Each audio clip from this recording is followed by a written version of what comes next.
रूपं साग्रजातं सहगणा ललिता सहगणा रघुनाथाभितां तं सजीवं साद्वैतं सावधूतं परिजनसहितं कृष्णचैतन्यदेवं श्रीराधा कृष्णपादा सहगणा ललिता श्रीविशाखावितांश्च नमो विष्णुपादाय कृष्णप्रेष्ठाय भूतले श्रीमते भक्तिवेदांत स्वामिने इति नामिने नमस्ते सारस्वते देवे गौरवाणी प्रचारिणे निर्विशेषा शून्यवादी पाश्चात्य देशतारिणे नमो महावदान्याय कृष्ण प्रेम प्रदायते कृष्णाय कृष्ण चैतन्य नामिने गौरद्विषे नमः नमो ब्राह्मण देवाय गौ ब्राह्मण हिताय च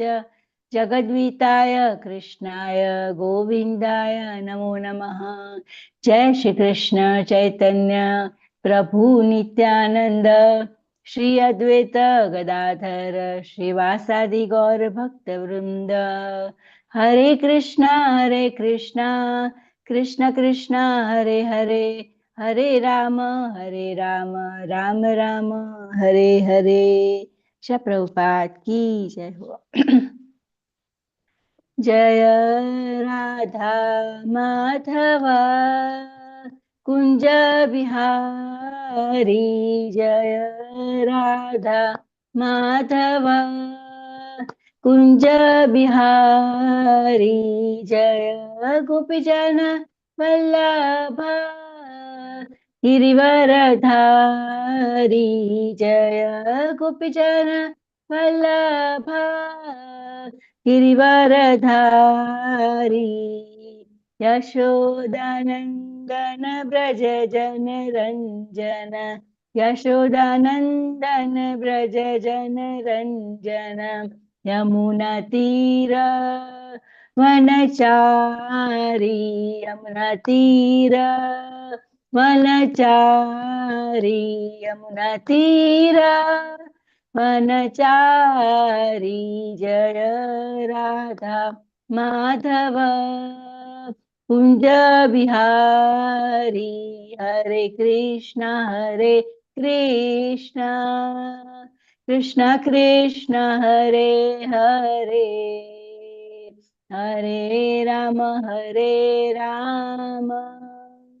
राम राम हरे हरे हरे कृष्ण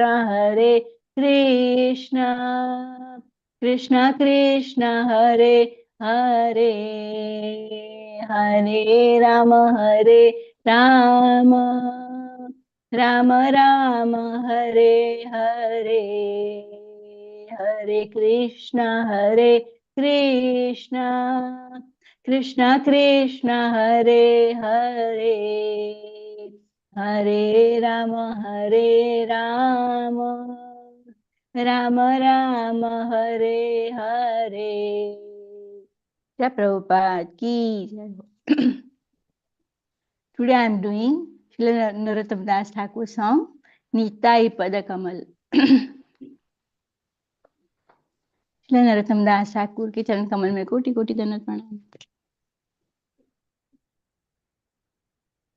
निताई पद कमल कोटि चंद्र सुशीतल जे छाया जगत जुड़ाया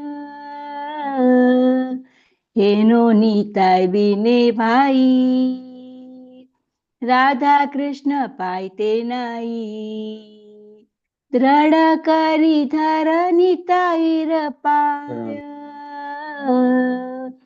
निताई पद कमल कोटि चंद्र सुशीतल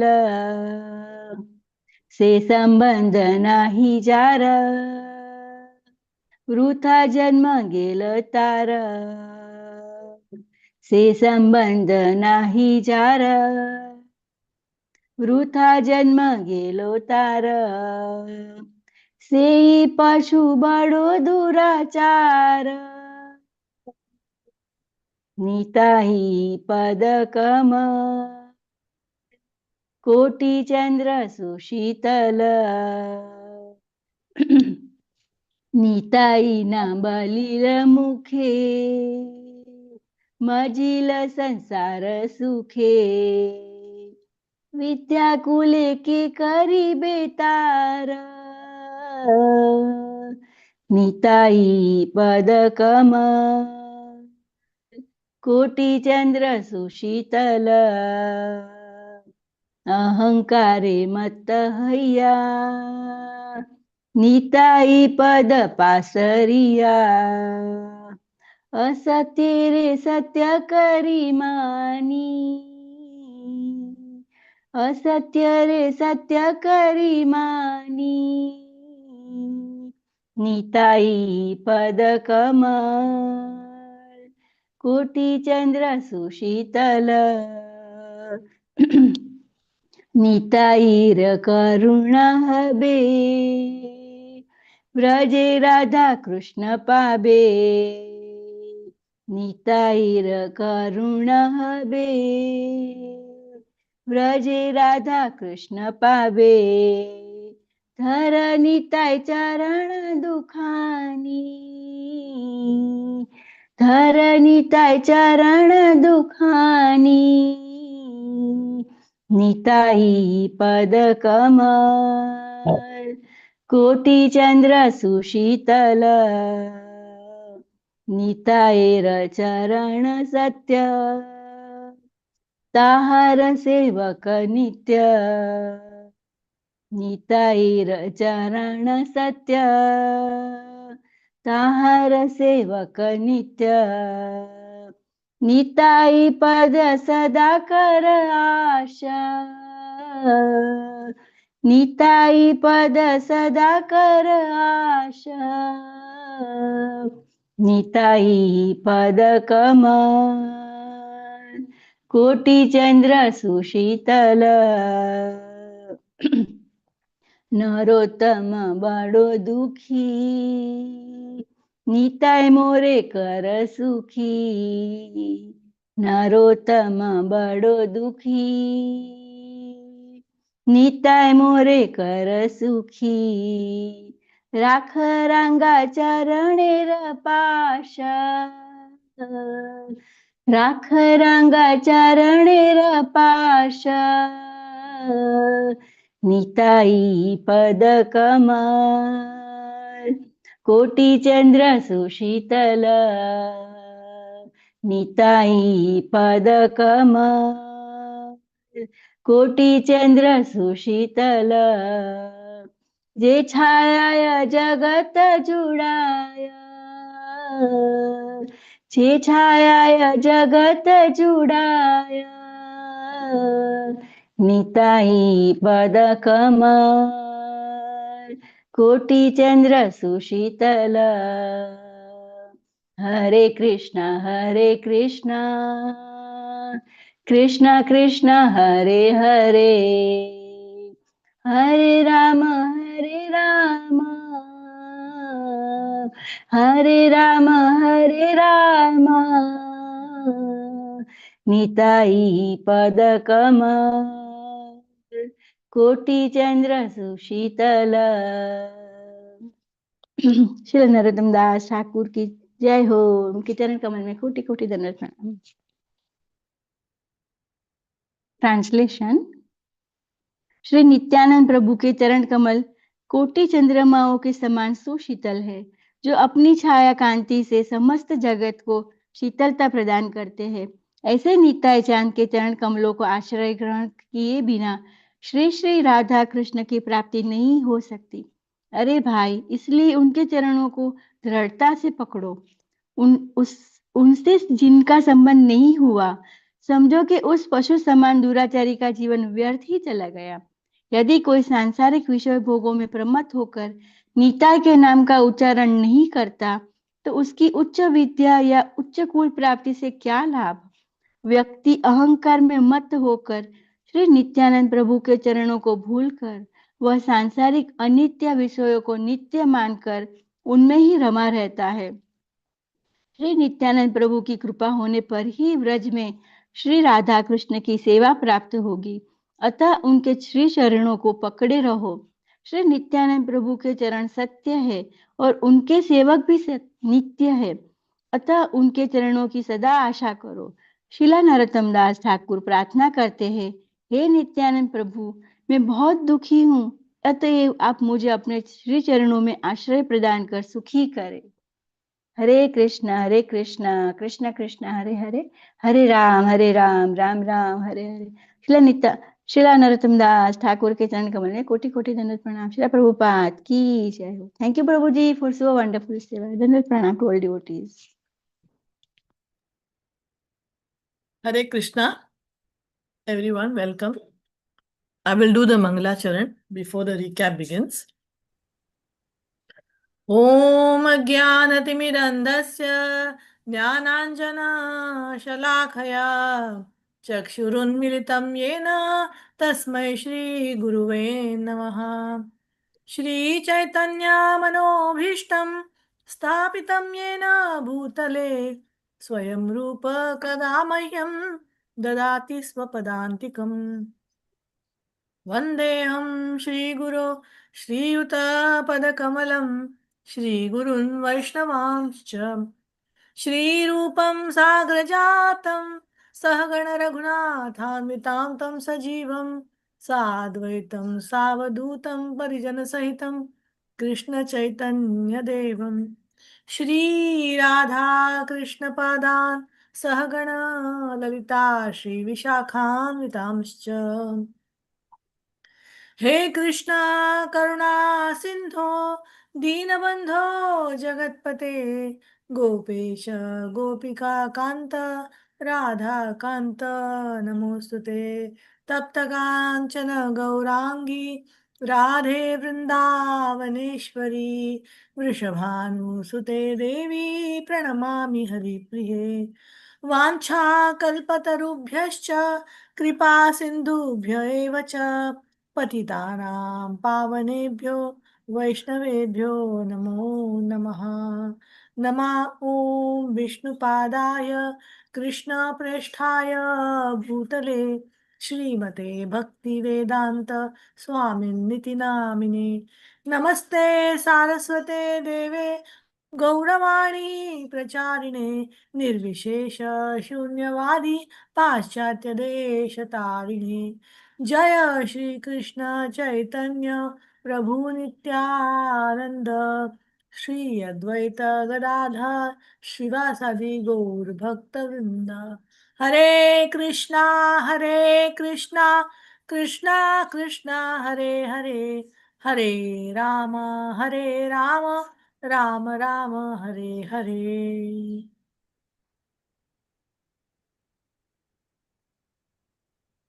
Hare Krishna Mataji, over to you.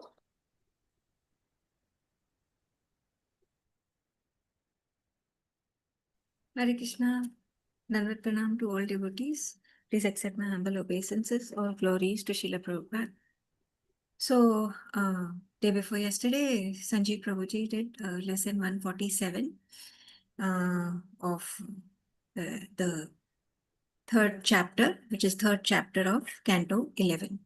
So basically, we were King Nimi was asking King Nimi had 9 questions for the 9 Yogendras. In the previous lessons, we did till question 4, and in lesson 147, we covered question 5, wherein he asked one of the Yogendras to explain the transcendental situation of Lord Narayana. And the next question 6 was he asked them to explain the process of karma yoga. So these 2 particular questions were discussed in the lesson 147. So let us go ahead with that. Hare Krishna Mataji. Yes, Prabhu, Hare Krishna. Yeah. So, okay, now the explanation for that is going to be something like this, Mataji. It's like Narayana is the absolute truth. Yeah. Yeah. He is the ultimate source. Yeah. Of everything. Okay. Of everything. Yeah, Yes. that is these are the things like has been explained for the material expectations, material manifestation of Brahman and Paramatma. Everything is the source. Okay, Narayana is the source. Is the one he has explained, Mataji. Yeah, the first part. Yeah. Yes, Prabhu. Yeah. Thank you so much, Prasad Prabhu. Before me asking, you explained. So the question was asked to one of the 9 Yogendras. So this particular question was asked to Sri Pipalayana. So Pipalayana explained the transcendental situation of Lord Narayana, that he is the source of all existence, he is absolute truth, and he is beyond Brahman and Paramatma. Thank you, Prasad Prabhu. Then we come to like what is the aspect, like is he what is his ontological status of Lord Narayana? That is, what is the nature of being of Lord Narayana? Is he personal, impersonal? How Yes, is Mataji. It is been clearly mentioned that the Lord Narayana, okay, is personal, okay, and it is different from impersonal. Mataji. yeah, he is beyond the he has an impersonal aspect, but he is Yes, also impersonal and also is a personal. It is been personal. clearly explained, okay, okay, by Yogendra. Yeah. Okay. No, Now, yeah. if he has a personal nature, then can he be can we connect to him? Is it possible to connect to absolute truth, that is Lord Because Narayana? it is in a personal nature, it is very much possible for us to connect. If it is impersonal nature, it is very, very difficult for us to have Correct. that bond, okay, to have that attachment. Yeah. And how is it possible to connect to him? Raksha Mataji, Through you That were is pure, through saying devotion, Mataji. pure love and through devotion, To devotion, okay, love. Yeah, yeah. through pure unwavering devotional. That is from the Through deity, personal unwavering, deity. loving Yeah, devotion, deity. loving devotion. Deity is not Correct. from different from Narayana. Yeah.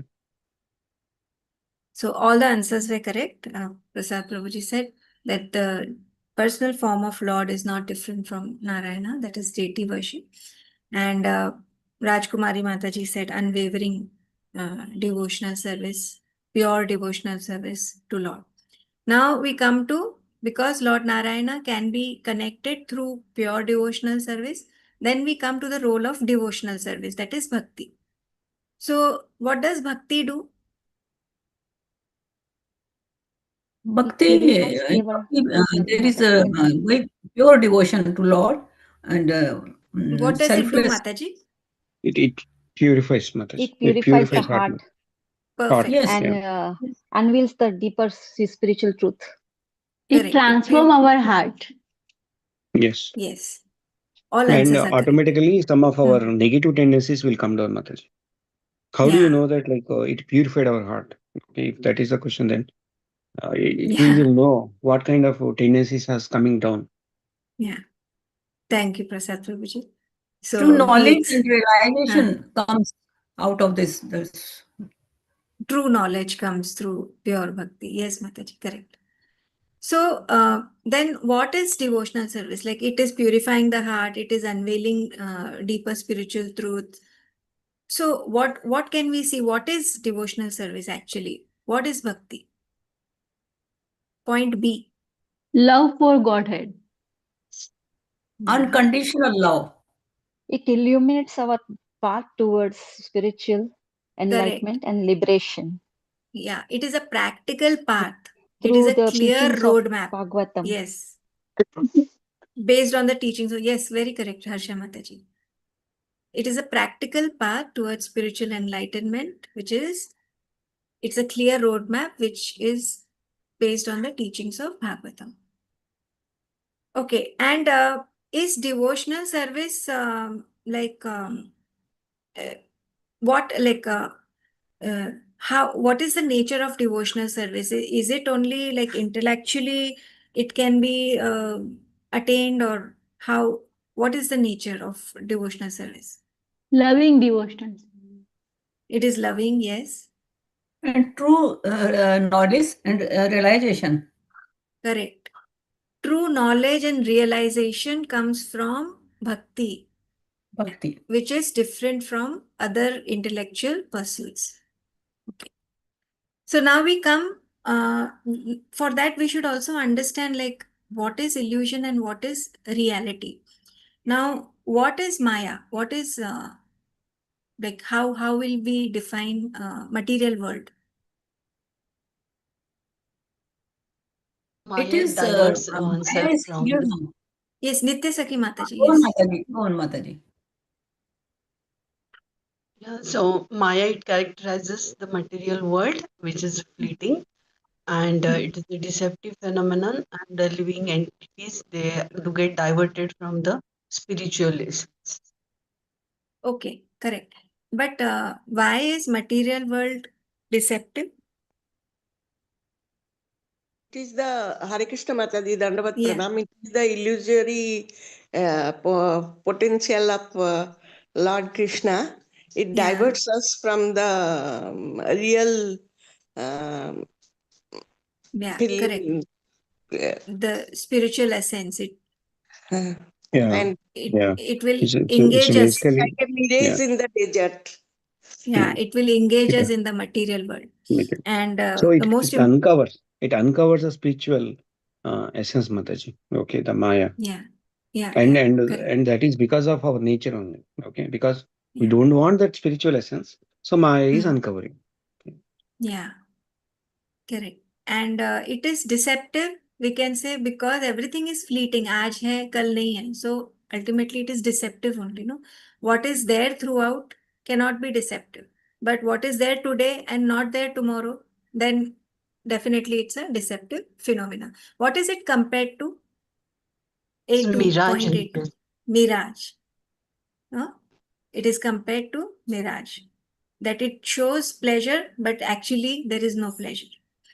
Okay, then what is the, like, why it is important to know the real nature of material world? Because by knowing its nature, Hmm. we can we can go towards bhakti. Our attachment increases towards Supreme Lord, and Yeah. because we want to get rid of this, and we are so in it gives so miserable condition that we want that we should come out of this. Yeah, correct. Basically, we should know the real nature of material world to understand our own true identity. Yes, Yeah. Mataji, it gives temporary happiness. We should know it is एक तरह से जो एक चीज एक जादू की तरह से लुभाती है ये, but nothing is there. Yeah, correct. So nicely explained. In your own words, you explained it very beautifully. And the most important point why it is essential to know the real nature, point C. Because it blocks our spiritual progress to go back to the Godhead. Yes. So we should be aware Ah. the nature of Maya, yeah, of the material world. All right. Then we come to the understanding of nature of soul. Now we have to understand what is soul. What is the nature of soul? Point A. Soul is Soul is eternal, Mataji. eternal, Mataji, and it differs from material body and mind. Correct. It is eternal, it is immutable, and it is distinct from the material body. Correct. Here they have used one word, immutable. Anybody knows the meaning of immutable? We cannot change. Unchanging. Mute Immutable is means you can unchanging. alter. Immute, you cannot alter. Yeah, Yeah. mutation means change. Immutation means no change. Correct. Thank you. So then, this, what is this like? Now we know that soul is eternal. It is beyond the material body. So what does it help us to do? Like, once we know the nature of the soul, what does it help us to do? Point B. Relationship Transcends. with Supreme Soul, Mataji. Yeah, it helps us to grasp the relationship Yeah, it with has the to grasp the relation. Okay, we have to understand this: the soul came from Supreme Soul, and grasp the individual soul's relations with the Paramatma, Supreme. correct. Perfect. Thank you. So we go ahead to the fifth very important point is the process of self-realization. How should be the process of self-realization? That is, how should be the pure devotional service? Like, is it just a process? What do we Hare do Krishna in? Mataji. It Yes, highlights the transformative path to realizing the Supreme through Yeah. heartfelt devotion. And it Yeah. also guides the practitioners to surrender to the Supreme and engage in his loving service. Correct. Surrender is the very important word over here. So may I ask in here, what is the difference between achieving in the like success in material world and success in spiritual on the spiritual path? How does it happen? The key is in this word surrender.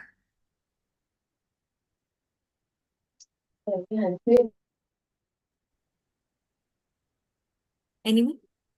When we see God, only Supreme Lord is the main. He's the center of all our activities and everything. And every हम डगमा गाते नहीं है, हमें कोई problem आता है, कुछ भी आती है, we have blind faith कि वो जो हो रहा है सब ठीक हो रहा है. हम इतना so much we have to surrender to Lord. Correct. Mataji explained very nicely. In the material world, we have to, like, to get success, we have to fight it out. We have to try our best. It is only our efforts with which we reach lots of endeavors. In the spiritual journey, we surrender to the Lord. Mare bhi tu hi, rakhe bhi tu hi. Whatever you do, I am in agreement with your whatever you have decided. So this key word is surrender, which is very important on for bhakti, that is pure devotional service. So what is the methodology? What does this process of bhakti does? Point B.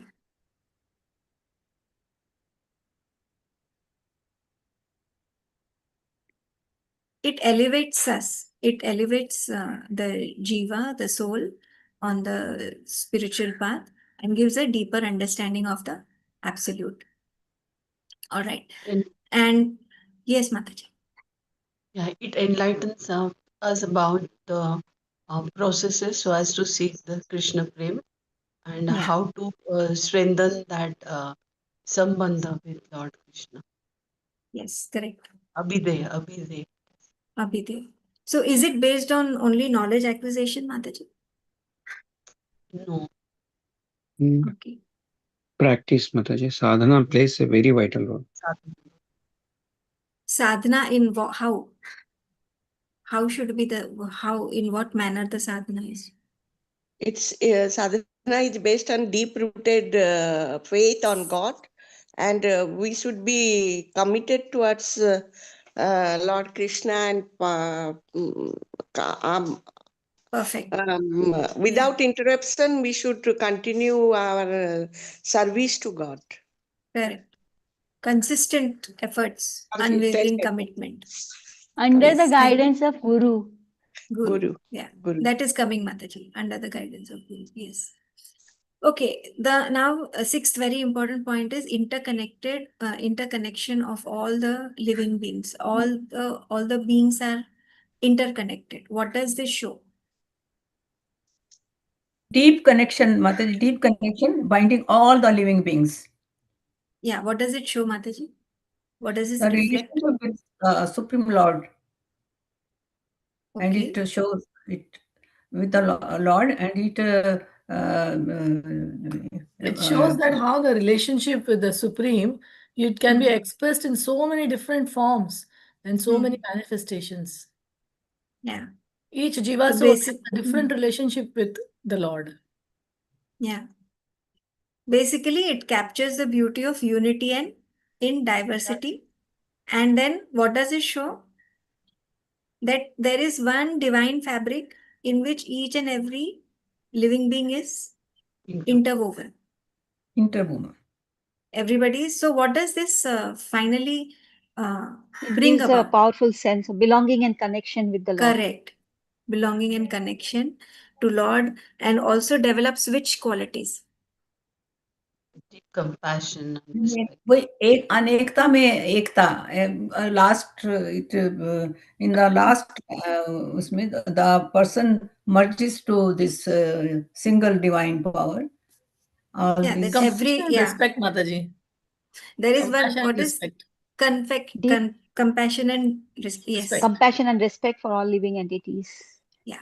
And Thank acknowledging the sharing divine origin and sacred for the sacred thing purposes. Yeah.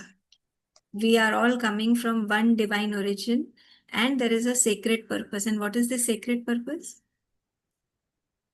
Lord is like a thread, and we are beads on that garland. Yeah. Correct. So what do we have to do once you realize We are that? the servant of the Lord. We are part and Correct. parcel of the Lord, and we are the servant of the Lord. Yeah. Eternal Yeah, so- servant. Agreed. But then what is the sacred purpose then after this realization? compassion and love between all existence. Devotion Mataji, to the that- end, Mataji. should We have keep to attached serve to the him. Lord. We have to Devotion have serve to to keep the attached to the Lord and We should detached have from a the material. respect for all living entities. Agreed. So all things putting together, actually the sacred purpose is that we all have to come together to serve in the the Lord. worship, to serve the to Lord. worship the So- Lord. Yeah. So the reason of interconnection of all being is we can't practice devotional service in isolation. We have all to come together and to serve the Yes, Lord. Mataji. It brings unity, actually. It brings unity Yes. and compassion. Correct. Thank you. Thank you all. Then we come to another very important point is material knowledge, although is important, it has limitations. So why do you think that it is limited? Material world is also quite like very big, Because, but still on the basis It of is- material knowledge, we can't grasp the supreme truth. correct. and of the reason is the senses, Mataji. Okay, we depend on the senses. Okay, Yeah. and then they have the limitations. Yeah, understanding the supreme truth, because supreme truth is not made with this material, right? Yeah, this material is different. Supreme truth is different. So that is transcendental. Yeah, Yes, correct. because of that. Supreme truth is transcendental, and Transcendental. we can't approach transcendental through our With this material material. senses and Yeah, our in- intellect doesn't Yes. give so much understanding, rather than to gain this true knowledge, it comes from divine grace and Yes. transcendental experience. But matter versus transcendental, always gap is there, Mataji. Yeah. Yeah. So once we realize that we don't have enough material senses and intelligence to through which we can approach the supreme truth. So what does this develop in us? Point C. True It knowledge. develops humility. Correct. And Deep we- humility. We cannot understand the Lord in our own. It is only due to His mercy we can understand Him. We can know things, and that is by continuous quest for Yes. to understand Him and our true identity. Yes. Thank you. Very nicely explained. Now we come to the eternal relationship with the Supreme. So our relationship with the Lord is eternal. So what then we understand from this? Like One once you second, realize, Mataji. yes, And that humility, Mataji, it is like because of our sadhana, humility is going to come from Krishna. Already humility he has, and that will be shown on us. Is that we are trying to say, right? And then Our we soul saying should that, reunite with our soul should reunite with the Lord. Yeah. No, Harsha Mataji, Prasad Prabhuji went back to the previous point. So coming back to humility, because we don't have the capacity on our own to realize the supreme truth, Hence, we need his help and his guidance. Because of that, humility comes in it. Because we are incomplete and we cannot do it on our own. And due to Okay, that, okay. humility comes. That The is the child point. is suffering, and then parent get the humility, and then he show the mercy. He will sit and spend time and explain things. Yeah. Like you keep asking, it never comes. It will only Yeah. come when his grace is there, when he will do his anukampa. Only then it is Yeah. possible. Hence, we develop humility because we can't do on our own. Mm. If you know that you can't do on your own, then obviously you will be dependent on somebody else, no? So when you're dependent on somebody else, then automatically humility comes. Your ego Yeah. goes. Yeah. Yeah. It cultivates bond between individual soul and Supreme Lord, and Yeah. it is actually it highlights that the ultimate purpose of the soul is to reunite with Him. Yes, that is the goal. That is the goal, That is a Mataji. good. Yeah. Yeah. That is the goal. Okay, then our relationship with the Lord is eternal. So then what does it help? Once we have this realization that our relationship with the Supreme Lord is eternal, then what does it help us to do? What does it forbids It us to helps do? us to reunite with him while Timeless Yes, but bond, timeless huh? bond. Okay, Yeah, timeless bond we get from us, from the individual source correct, to supreme. Yeah. correct. But then what does it help us to do? How will it help us in our material It life? plays an That important is role the of love ultimate and purpose, and devotion. that will reunite with him, with supreme. Yeah. It helps Agreed. us Huh, huh. for the role of love and devotion. It to fulfill our spiritual it will fulfill our spiritual fulfillment, and it will guide us towards a richer Huh. and more connection with the That is divine. the higher thing, Mataji. That is the higher thing. Right now, where we are stuck in attachments, worldly attachments, entanglements. So once we Yeah. realize the eternal relationship, so it helps us go up Hmm. beyond the material It attachments. yes, Internal what angle, internal material related angle. to detach Okay. from the material world. Yeah, That correct. entanglement will come down, Mataji. Yeah. Yes. That is the Okay. key thing. So Okay. That is the these progress we observe. Yeah. yes. So this was this particular question of King Nimi, which was explained by Sri Pipalaya, explain all these thematic elements of the true nature, the transcendental of Lord Narayana. What is his aspect? How to approach him through devotional service? Like what is the nature of devotional service? What is the nature of soul? How to uh, reach to how to connect or to establish the relationship with the Lord. Now we come same question with the through the insight of Vishwanath Chakravarti Thakur. Now some of the points are same, some of the points are additional here. So this first point is same, transcendental nature of Lord Narayana. What further Vishwanath Chakravarti Thakur has added to this? There they say Lord, that he is the yes, Mataji. Lord Narayana is exalted as the supreme power of Godhead, and yeah. it is a absolute truth. He Absolute serves. truth was absolute truth was there that he is the source of all creation. What does Vishwanath Chakravarti Thakur further adds to it? Yes, yes, Mataji. Creation, sustenance, and destructions. Yes, Yeah. now you said it correct. That he is not just the source of creation, but he is also maintaining this creation. He is also destroying this. At the same time, he is Unaffected. huh? Personal. He's Unaffected and distinct from this all correct. these processes. Correct. So Vishwanath Chakravarti Thakur further explains that he is source of creation as well as sustenance as well as destruction. He is doing everything, but still he is unaffected by all these things. So this is the true nature, transcendental nature of Lord Narayana. Okay, so how does this particular question of King Nimi, that inquiry about the nature of Lord Narayana, how does it helps us, the seeker, the devotee? It It helps aspires deep, us for a deeper connection with the Supreme. Yes, it helps us so that we aspire for a deeper connection with the Supreme. Thank you, Mataji.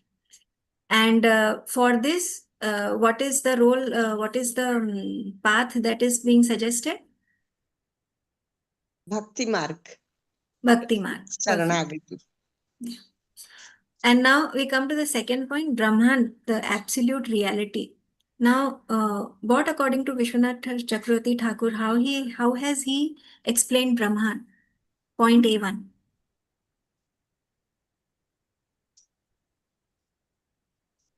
Brahman is a spiritual reality that transcends the material realm. Yeah. And it is beyond language and thought. No, it is the foundation of all the existence. And it further, what is it? Like, what is the higher, like, what is the vision of, like, what is the higher understanding of It is Brahman? as ultimate unchanging Yes. essence which underlines our creation and the Yes, very correct. nature of the self. Yes. And the Jiva, the soul, has to understand that he has to go beyond, he has to understand the higher, uh, the highest source, and he has to develop a relationship with that divine. And it, like, we have to surpass conceptualization.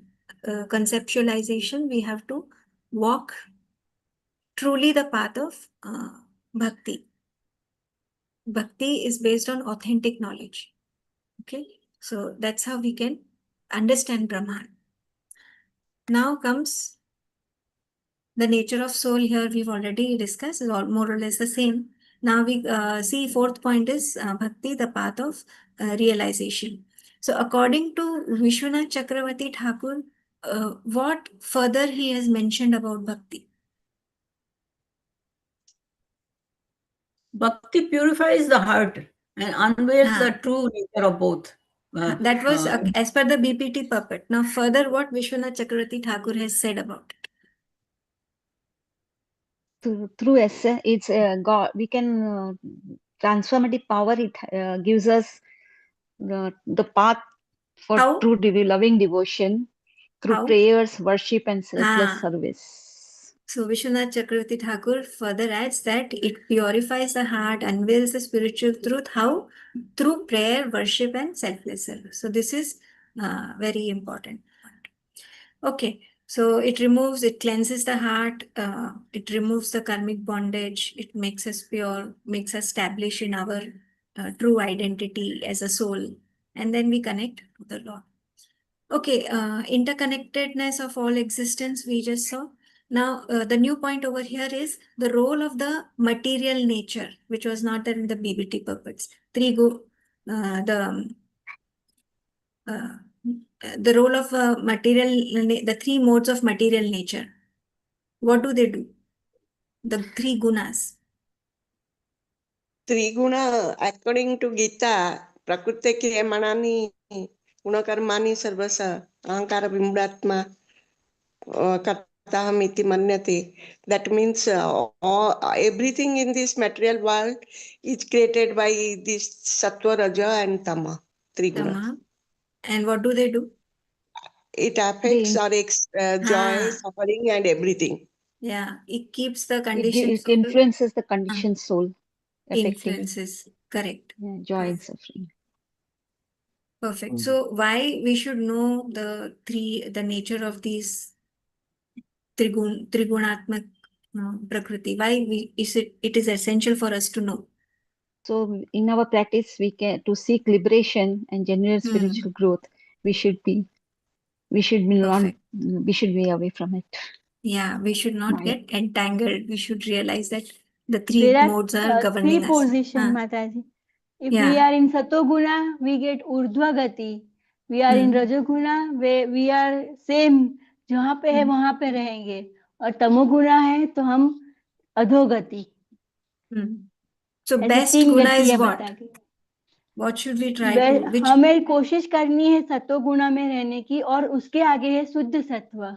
Correct. वहां पे जाने की हमें ये जो साधना करते हैं वो प्रैक्टिस अभी चल रही है. अभी तो बहुत पीछे है हम. जैसे जैसे करते जाएंगे तो शुद्ध सत्व पे पहुंच सकते हैं हम. Yeah. And once we come to the through bhakti, Through bhakti. Yeah. Thank you. That was summarized very nicely by all of you. Now we come to the second question of King Nimi. That is the second part of this particular lesson. The process of Karma Yoga. Now this particular question is answered by the Yogendra, which is Shri Avir Hotra. So what is Karma Yoga? It is defined as a path to liberation. So how is Karma Yoga path to liberation?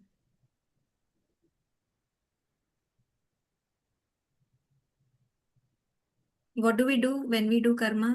How does Karma Yoga, do we say, we can say, one should do one's karma and should forget the result. Yes, we should not get dedicate attached one's to action to the Supreme Lord. Yes. So We should Mataji said, understand what is karma, bikarma, and akarma.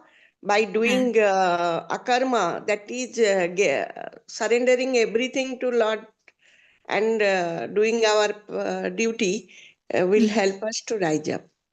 Perfect. So all three of you kind of, summarize the whole slide. Dedication of all the actions to the Supreme Lord. Karma arpanam. That is the key to unlock that is the key to liberation. And then one should not get attached to how is this possible? What does that do? We don't get attached to the results by offering it to the Lord. And then we get we are in sync with the divine consciousness because of that. And then because we did not get any karmic reaction, that's why. Correct. We don't get karmic reactions when we do akarma. Then we don't get karmic reactions. So in one word, out of this cycle of birth and death. Birth and death. Yeah, so Dipti Mataji said very nicely, karma, vikarma, akarma. Karma is punya arjana, vikarma is papa arjana, and akarma is pure devotional service, freedom from punya and papa. Okay, so that is in essence. Let's go to the third point. Authority of the Vedic knowledge. Now here the role of the spiritual master also comes. Yes, Raksha Mataji, can you explain this slide in essence? Yes, Mataji. This is a very, very important point because without Guru we cannot get any knowledge. This is true because हम अपने आप से कोई ज्ञान प्राप्त नहीं कर सकते हैं अगर हम जब तक गुरु जो परम भक्त है वो भी परम भक्त है भगवान के वो हमें पाथ दिखा सकते हैं और वो हमें आगे भक्ति में ले जा सकते हैं तो हमें गुरु के चरण में सेवा करनी चाहिए उनको अच्छे से क्वेश्चन पूछना चाहिए तो वो हमें अच्छे से ये भक्ति मार्ग को सिखाते हैं गुरु और मोटिवेट करते हैं But see, Vedic knowledge is very vast. For that, we need a bona fide guru. We need a knowledge that is authentic knowledge. Okay, so Guru Shishya Parampara. So Guru has to be bona fide Guru. He has to why is the role of Guru important over here, Mataji? What is the key point that I was actually looking? Because he has so many qualities. A solid foundation. So many qualities he has. Carry on, Mataji. Carry on. No, Mataji, you can continue. Sorry. Okay, both of you almost are saying the same point that Guru has a quality. It is a solid foundation for our authentic spiritual growth.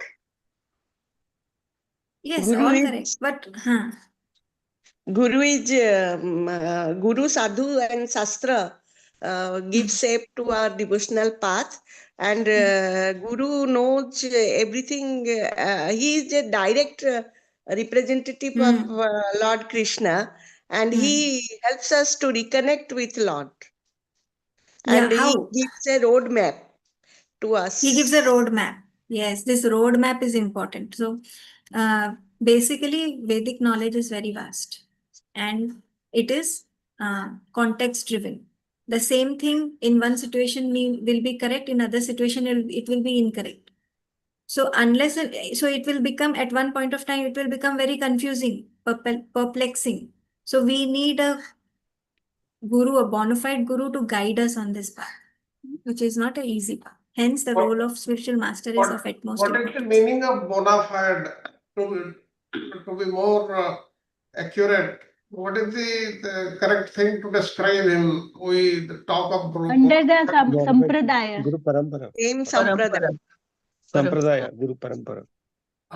It has to be in the sampradaya which is और given. उनके भी गुरु होने चाहिए. गुरु जो हमारे हैं उनके भी गुरु, वो भी उनके भी गुरु होते हैं, फिर उनके भी गुरु होते हैं ऐसे. No, but Guru also required, and on top of that, Sampradaya is also very important. Easy in that right Sampradaya, 4 Sampradayas, which we have. Okay. उनको पूरा वैदिक नॉलेज भी होना चाहिए. Yes, all those things are there, but in this disciplic succession, we have to remember Guru, his Guru, his Guru, his Guru, like this. Ultimately, it will be whom? Lord Krishna. The Supreme Lord. Yes. The knowledge should have come from him and descended down through various generations, through the Gurus. So that is what is the correct, what we are calling disciplic succession.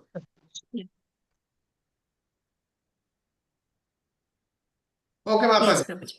Yes, Prabhuji. Thank you. Now, Vedas, Vedic instructions. Yes, Prabhuji. Yes. You done, right, Mataji? Yes, Prabhuji. Almost done. One point here and there. You can add, Prabhuji. No, go ahead. Then finish it.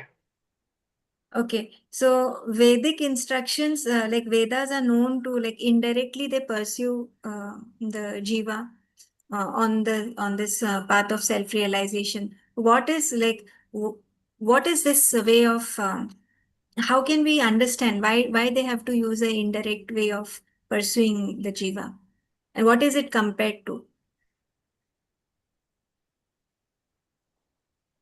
People will not accept when we impose something, when Vedas will impose something on them. It's like pursuing a baby to take medicine with a candy. Correct. Yeah, so they use this indirect way. Indirect way they use to convince the person about the spiritual things. Correct. And in this indirect way is gradual and a compassionate approach of the Vedas to guide the soul to go towards the spiritual understanding, to the highest understanding. Now we come with a very important point, is the nature of deity worship. Why is deity worship very important? We should First become point, One of the important recognize. points. Go ahead. Okay, One Mataji. of the Okay, important Prabhuji, go. point. Prabhuji. Okay.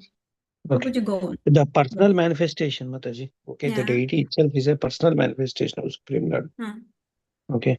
Just last week in one of the Hyderabad Mataji, Indradumya Maharaj came. Okay. He explained, if someone, it seems like in 1966, Srila Prabhupada mentioned to him that if somebody thinks that deity is a different from Supreme Lord, okay, that person is a fool, he said. Okay. So he came to our satsang. Okay. He explained this. Okay. We should treat deity as a direct, not even representative, same as Supreme Personality of Godhead. Correct. So you are serving directly Supreme. Yeah. So what happens when we are doing seva, when we are doing deity worship? क्या होता है? Rajkumari Mataji. One more point. Deity worship is very easy, and it increases bhakti. Actually, we can concentrate more and more. Correct. Connection. So we have It increase our personal relationship. Personal relation, connection get established with Supreme Mataji. Yeah. Correct. Because deity is the representative of God in front of us. We are expressing our feelings to him. We are getting emotionally attached to the deity. So we are getting more and more closer. So deity worship is very, very important in our, especially Vaishnavism. Deity worship is very important because we establish a direct connection with the deity. Yeah. And Lord manifests himself in the deity. So it is a very important point. We can Unless talk. we serve our child, we will not get the connection, Mataji. Yeah.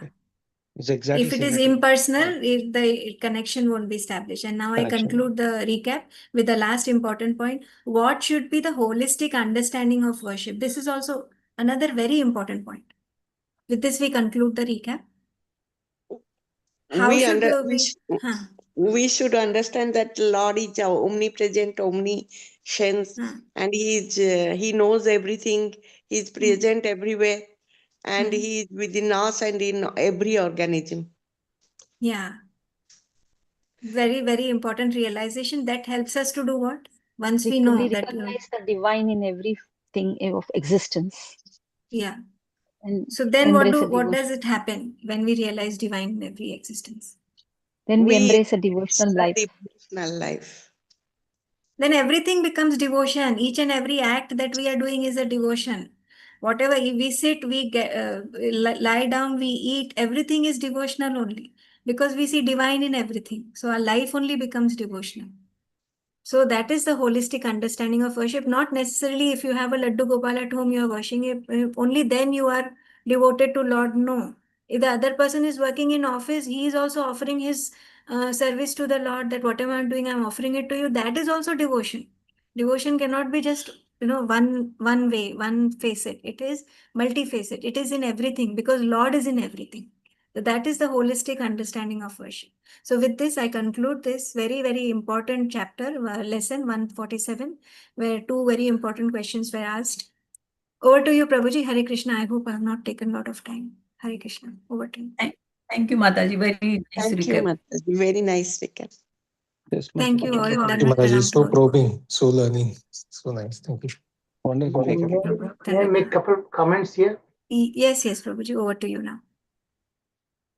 I've been watching you with amazing concentration for not just today, for many weeks now. प्रसाद प्रभु, जो मैं आपको कहना चाहता था, ये माता जी ने अपनी इस शैली से बता दिया कैसे ये रिकैप किया जाना चाहिए। देखो वो किस तरह से वो जो आंसर चाहती है अपने मन में, उसे पता है क्या आंसर होना चाहिए, वो कैसे किस तरह से बताए बिन बताए वो आंसर लोगों से एक्सट्रैक्ट कर लेती है। यस यस देखा आपने, वो लेक्चर नहीं देती है, अपनी क्वेश्चन से उसके आंसर निकाल देती है। जैसे कि I got it, Prabhu. Today I एक observed सपेरा होता है, very एक closely. सपेरा होता है, सुनिए मेरी बात, एक सपेरा होता है, आप जानते हैं सपेरा किसे कहते हैं? जो अपनी बीन से धुन बजाते हैं। वो जहरी नागिन होती है, वो अपनी धुन से उसे नचाता है, वो कहती जा रही है मैं छम छम नाचती जाओ, तुम मुझे नचाते जाओ, ना? तो भगवान भी ऐसे ही करते हैं, अपनी धुन, भक्ति की धुन बजाते हैं, तो हमें उसी की धुन से आपो आप अपने आप भक्ति निकल जाती है उनकी ग्रेस के द्वारा। हम नाचते जा रहे हैं और उन्हीं की धुन से मैं लिखता हूं, और ये मेरे लिखने की जो शैली है उसी की धुन से ये क्वेश्चन आंसर भी बन रहा है। देखा आपने, हम सब उसी की धुन से नाचते हैं। तो इस तरह से रिकैपिंग होना जरूरी है। ये माता जी ने बहुत अच्छी तरह से हमें सबको सिखलाया है। हरि बोल। Thank you, Prabhu. Dandavat Pranam, Prabhu. All because of your mercy. Hare Krishna. I'll just add one point, Mataji. Prabhuji, thank you very much, Prabhu. How she is doing in a simple one sentence, I'll try to say, Prabhuji and Mataji's. It's like Samta Mataji is covering what is there, why it is like that, and how it is. Okay, every theme she's trying to cover these three, and she's just throwing a thread and having the conversations with why and what. Yes, Prabhu. That is how she is extracting. Yeah, but see, but she's giving a lecture, exactly whatever the answer she wants that you were trying to give in your own lecture. She's not giving a lecture, and still she extracts the precise answers from every one of us. You know. Yes, yes. There's an amazing talent she has, and remember where she came from and where is she now. और लोगों को भी देखिए अभी, ये जो राजकुमारी माता जी है, मेरी सिस्टर, अपनी सिस्टर है, she was highly introvert, Now look, she how actively she is participating. So this, ये हमें अपने पे है. हमें उस धुन से, भक्ति की धुन से लोगों को वो धुन पैदा करनी चाहिए. धुन को समझते हैं किसे कहते हैं? धुन, नागिन की धुन आपने कभी सुनी है? नागिन म्यूजिक के. Yes. अपने आप नाचते हैं, शरीर का हर अंग नाचते रहते हैं. अपने ही ध्यान में, अपनी मस्ती में. यस. तो उस धुन को, उस भक्ति की धुन को समझना जरूरी है. और वो खुद निकल जाती है, अपने हृदय से निकलती है, उस भाव से निकलती है. हरि बोल. Continue. Whoever is giving the lecture. Hare Krishna, everyone. Welcome to today's lecture. Today we will be doing lesson 148. So let me chant the mantra first. मूकं करोति वाचालं पंगुं लङ्घयते गिरिं यत्कृपातमहं वन्दे श्रीगुरुं दीनतारिणं परमानन्दमाधवं Sri Chaitanya ईश्वरम्. Hare Krishna, dear devotees. Today we will see what another Yogendra, now out of the 9 Yogendras, Drumila, is going to speak to Maharaj Nimi. And this is divided into an abstract of BBT and BBT texts and purports, and from BBT texts and Vishwanath Chakravarti Thakur's comments. And how are the themes laid out? First, there'll be description of the entire narration. Then there's a need to see about what is the rationale for their selection of that particular incarnation. We are talking about incarnations. So what is the rationale for selecting that particular incarnation?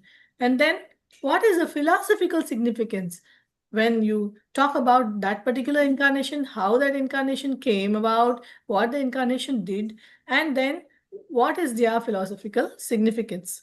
So we will be seeing these 3 aspects. This will be the theme of today's presentation. So, out of the 9 Yogendras, Sri Drumila, he is going to speak about the incarnation of Lord Sri Hari. And the first point we will talk about is the diversity of incarnations. How many incarnations are there? So this is what was the question of Nimi Maharaj. So when Nimi Maharaj asked this question, what did he reply? What did Drumila reply? Sri Drumila, he said that there are so many. This text meticulously catalogs the numerous forms of Sri Hari, including Naranarayana, Matsya, Varaha, and so many others, until we have 23 verses in this chapter, and every verse is talking about a few incarnations. So in this way, until the Kalki incarnation is the last, will be described. All the incarnations will be mentioned. So each incarnation serves a unique purpose. Why did it come about? Okay, within this cosmic world, within this cosmic order, they're coming. Therefore, even in the Srimad Bhagavatam, there is a chapter which is called as scheduled incarnations. Why is the name Prabhupada gave the topic scheduled incarnations? Because they are scheduled and they will come accordingly the cosmic order. It will come in an order. It will not just anyhow come. So you know that Lord Krishna comes once in a day of Brahma, like that. And in the same yuga when Krishna comes, the next yuga which comes after that, that is from when Krishna comes the Dwapar yuga, this next yuga is Kali yuga, then Lord Chaitanya comes. So this is a cosmic order. So they just come, they follow the order. So the Lord also is following the order, then what we should speak about ourselves. So unveiling the divine's multifaceted nature and its profound influence on the well-being of all living entities. So for all of us, these incarnations are for all of us. Those particular individuals who the incarnations came for, okay, that is definitely there for those incarnations, right? For those individuals. Like Sri Hari came for Gajendra, then Hiranya to kill Hiranyakashipu, Lord Narasimhadev came for Prahlad Maharaj, like that. that particular individual, definitely there is, but then it is also well-being for all of us. When we discuss these pastimes, when we discuss this, we are getting benefited. How? We are becoming purified. Then we can go towards devotion. Then we can get liberated or go back to Godhead. So it is for our well-being that the Lord is personally descending and into so many incarnations. Then B, the array of forms exemplifies the divine's adaptability. So how Krishna adapts himself. Like Bhuvaraha example, when Mother Earth was inside the Garbhodaka ocean, Lord took a form of a boar, just very nice to bring up Mother Earth from the regions, from the nether regions. And omnipresence of the Lord, that means the Lord is present everywhere. He knows everything what is happening. When Bhuvaraha episode happened, when the Prithvi went into the Garbhodaka, Brahmaji was creating at that time, So when somebody is working on something and something on the side, something very disastrous happens, what will happen to him? He will be like bewildered, troubled. What is happening? Full of anxiety. So Brahmaji was like that, full of anxiety, don't know what to do. Earth is going into, I'm here creating this side. Where will I look? Here or there?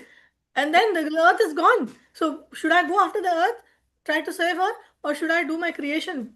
So what should I do? Brahmaji was so bewildered at that time, and immediately the Lord appeared. So he's omnipresent and he knows, and demonstrating that the Supreme Being manifests in various forms to address the distinct challenges of different eras and situations. So depending on how a particular situation is required, he comes like that, in that form, and addresses all the challenges. Like Brahmaji put difficult,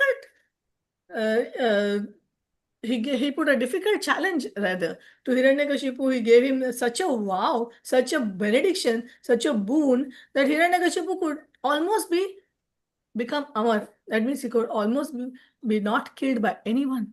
And the Lord, he saw this as a challenge, and did he do it justice to all whatever Brahmaji had given? The boons, everything was just thrown asunder. And Krishna happily, Lord Nrsimhadev challenged all the boons which were given by Brahmaji. And in particular era, particular situation, the Lord very nicely, he is adaptable. Then this theme emphasizes the personal nature of Sri Hari, creating a stark contrast to impersonal philosophies. Yes, so personal nature. So when Lord, time and again, like waves of the ocean, time and again, Krishna keeps coming in his different incarnations. What is he showing? He's showing, my dear impersonalist philosophers, I am here. Look at me. I have a form. I have personal nature. So it illustrates that Lord actively engages with the world through unique personalities, showcasing his compassion and unwavering commitment to creation. So creation is going on. Krishna wants the Jiva souls to be created. Krishna wants them to come into this world to experience everything which they wanted to experience and live a life in such a way that by doing so, they can slowly progress towards their liberation. So he wants this to happen. So when creation, he's committed to that creation. And on the side by side, because of all our impurities, all our nonsense which we have done in the past and doing in the present and may do in the future, his compassion is there all the time. His compassion is always with us and helping us in every walk of our life. Then this we saw about the diversity of his incarnations. Now we'll concentrate on purpose of his incarnations. Why does it take so many incarnations, so many varied incarnations? A, we see here each incarnation is linked to specific actions, such as creation, protection, destruction, liberation. So we only sometimes think, oh, Krishna comes only to protect, like Lord Nrsimhadev, he just comes only to protect. No, he even comes to create. So what about this Srishti Leela of the Lord? Why? How did it start? The second sloka of this chapter itself, Sri Dumila is talking about how Virata Purusha is created, how the Lord himself incarnates as the Virata Purusha, how he's taking up these material elements and he's making his own form. Like Garbhodakshayi Vishnu giving birth to baby, like that, his own form. So it's an identical replica of Garbhodakshayi Vishnu, but in this, it's a material form. It's very inconceivable because the Lord himself is doing it. And then in this form, all the 14 planetary systems are existing and all the things are given space, like we know about the 10 points of the Srimad Bhagavatam, how the Srimad Bhagavatam is divided into 10. We have studied that, right? How the creation happens, then the secondary creation, primary creation, sarga, visarga, and all that. In that, there is one place called sthana poshana uti. So in that sthana, sarga, visarga, sthana poshana uti. So sthana means giving space. So giving place, everybody must have place to stay. Right? We all need a place to stay. So like that, the Lord, understanding this, that every jiva needs a place to stay in this material world, he created this form of Virata Purusha in which all the 14 planetary systems are nicely arranged, and everybody got their own planet, everybody got their own places to stay. Very nicely. Okay, highlighting diverse roles of divine in maintaining cosmic harmony. So there should be cosmic harmony. It should not be chaotic. Although in Kali Yuga everything is chaotic, we see everything is chaotic. But in this cosmic harmony, if you go to say, it should remain very harmonious. For that reason, Krishna comes in diverse roles. Okay, he also creates, he also protects, he also destroys, and he also liberates. So we'll see that how he does it. By articulating the functions of various avatars, the text reveals systematic approach of the Supreme Being in meeting the universe's needs.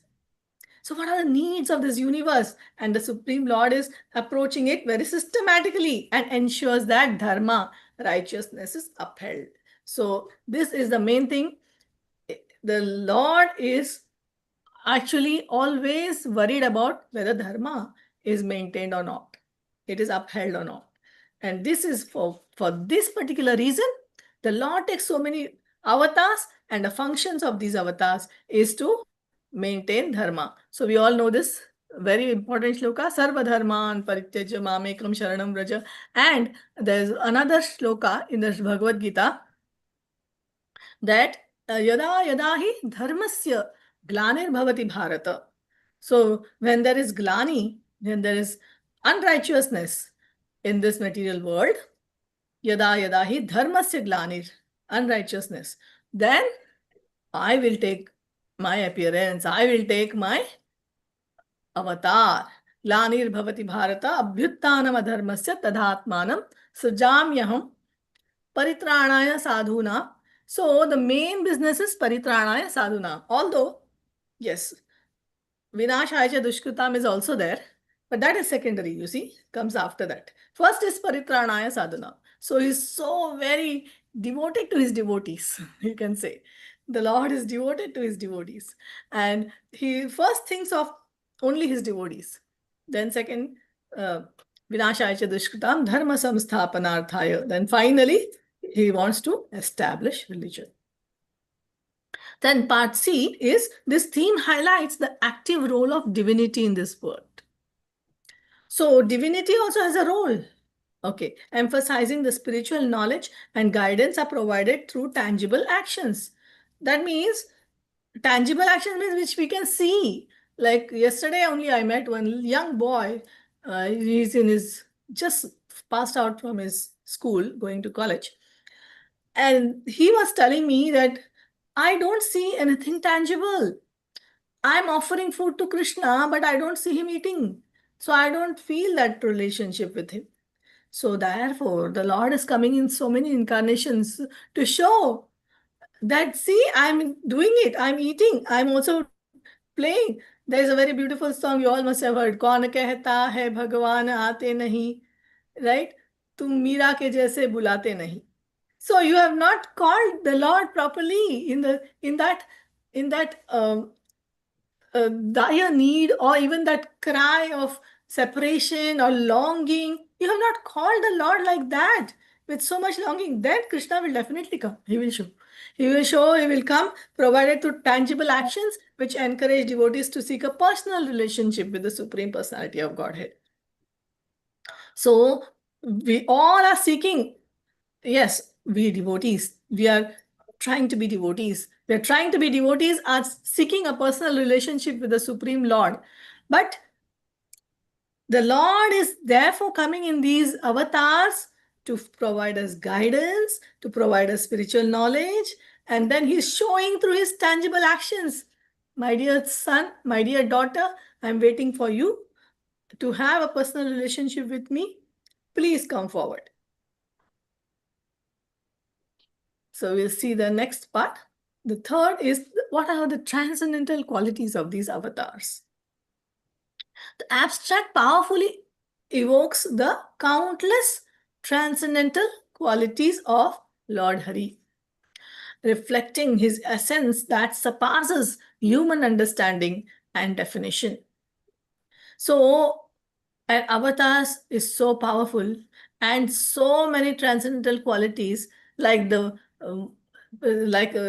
Sri Drumila says that if you think that you can count the transcendental qualities of all the avatars, it is like a childish idea. Why? Because even if a person, he gives this example. He says, even if a person, let's say it is not possible, but even let's say a person can count the number of atoms in this whole cosmic world. Okay, let's say he can count. Even if he can do that, he cannot count the countless transcendental qualities of Lord Hari. He cannot do that. So that many transcendental qualities he has. Therefore, it surpasses our human understanding, and therefore we cannot understand his entirety. We cannot understand him entirely. Okay. So we go to the B part. In this, focus on the vastness of divine attributes is designed to inspire awe and reverence among devotees. Why is the Lord having so many qualities? To inspire awe and reverence. Then people should not say, oh, that's all. I know everything about Krishna. Yes, we have this habit. We say, oh, I read the Bhagavad Gita. Oh, I have read the Bhagavatam. I know everything about the Lord. You don't have to tell me, I know Krishna. I know who is Krishna. You must have heard this from so many people, right? So these vastness of divine attributes is designed to inspire awe and reverence amongst us. So then, deepening our appreciation of the sacred mystery. If there is a mystery, if there's something sacred and there's so mysterious, then there will be a deeper appreciation. Then we would want to go and delve into it and want to learn an extra endeavor we'll put to understand it. Otherwise, all right, something is going on. It's okay. So we shouldn't be in that thing. So this theme affirms the idea that while God can be approached through personal forms, right, his essence transcends all material attributes, leading to a richer and more nuanced understanding of divinity. So although he comes like a human form, in his human-like form, okay, Manushim Tanumashrita, Krishna says in the Bhagavad Gita. What he says, Avajananti Mamudha Manushim Tanumashrita. I have taken ashraya of a Manusha I have taken ashraya of a human body. Means he's saying that I look like a human-like form. The Manushim Tanumashrita. But who don't understand my divinity? Mudhas. The people who have no intelligence. Okay, though they have very less intelligence or poor intelligence, only they don't understand that Krishna has taken a divine form. Although his form looks like me, but he's not me. Like even like Rishabhadev. Rishabhadev, we know how we are talking about the sons of Rishabhadev, isn't it? Hari, Antariksha, Pipalayana, all these Nava Yogendras, Drumila, Sri Drumila, all these Nava Yogendras are whose sons? Rishabhadev's sons. So, Rishabhadev also behaved and acted like a human being, isn't it? And when he took his what Vesha, Ajagara Vritti or Vesha, you can say, when he didn't care about his body at all, he wandered about without clothes, and he was just. But you can understand that even at that position, his stool and urine were so fragrant that for miles you could get that very nice aroma. So Srila Prabhupada even said once that if you want to say that you are God, make your stool fragrant. How can you make your stool fragrant? It's not possible. Right. So this is how understanding the divinity is very important for us, that although the Lord comes in his forms, through so many personal forms, his essence is transcending all material attributes, and that leading to a richer and more nuanced understanding of divinity. That is required. Then we come to the fourth point, is divine intervention in human affairs. Okay, point A is the narrative vividly recounts instances where Lord Hari intervenes in the lives of individuals, such as rescuing the Valakilyas. Now, who are the Valakilyas? Okay, we'll come to Indra the next, because Indra is involved here also. So once Kashyapa Muni wanted to do a very huge yajna. Okay, Valakilyas are the 60,000 sons of Kratu. But this Kratu is also a mental son of Lord Brahma. Okay, so they are in that parampara. So who are these Valakilyas? These are the 60,000 sons of Kratu, but they were only thumb size. They didn't grow beyond that, thumb size. And where do they live? They live in the sun's orbit. They always along with the sun, orbiting this universe, sitting in his Ratha, the sun's chariot. They will sit and they will be there. They are rishis, and sometimes they come down to this world to do tapasya, because they are rishis. Valakilyas are rishis. Okay, so they were doing tapasya, and then once Kashyapa Muni was doing big yajna, and he involved everybody, all the rishi munis and all. Please come and help me to accumulate all this wood. So Indra came, everyone came. Indra is who? Kashyapa's son, isn't it? Yeah. So Indra and everyone came to help Kashyapa Muni. At that time, Valakilyas also came. And the 60,000 Valakilyas also were helping Kashyapa Muni to perform his yajna. And they were also carrying wood. But can you imagine? They're thumb-sized, although they're 60,000, they're thumb-sized. And how much only wood they can carry? And when Indra saw them carrying wood, and Indra started laughing at them. So this was a big mistake Indra did. Moment Indra started laughing, they got offended. They went to one side and they started performing yajna to teach Indra a lesson. They wanted to create a being, to give birth to a being which will defeat Indra. And Indra's whole thing is, I should not be defeated, right? That is Indra's whole policy. So Indra got very scared. He rushed to Kashyap Muni and said, please, please, I made a mistake. I laughed at them. Please, please, please help me. I will go and bow down to them. I don't care. I can ask for forgiveness, but please don't, please protect me. And in this way, Indra and Kashyap Muni all went and they prayed to the Valakilyas and so sorry this happened, but it's a mistake. It just happened by chance. So please forgive Indra. So Valakilyas already had made this vow that they are going to create a.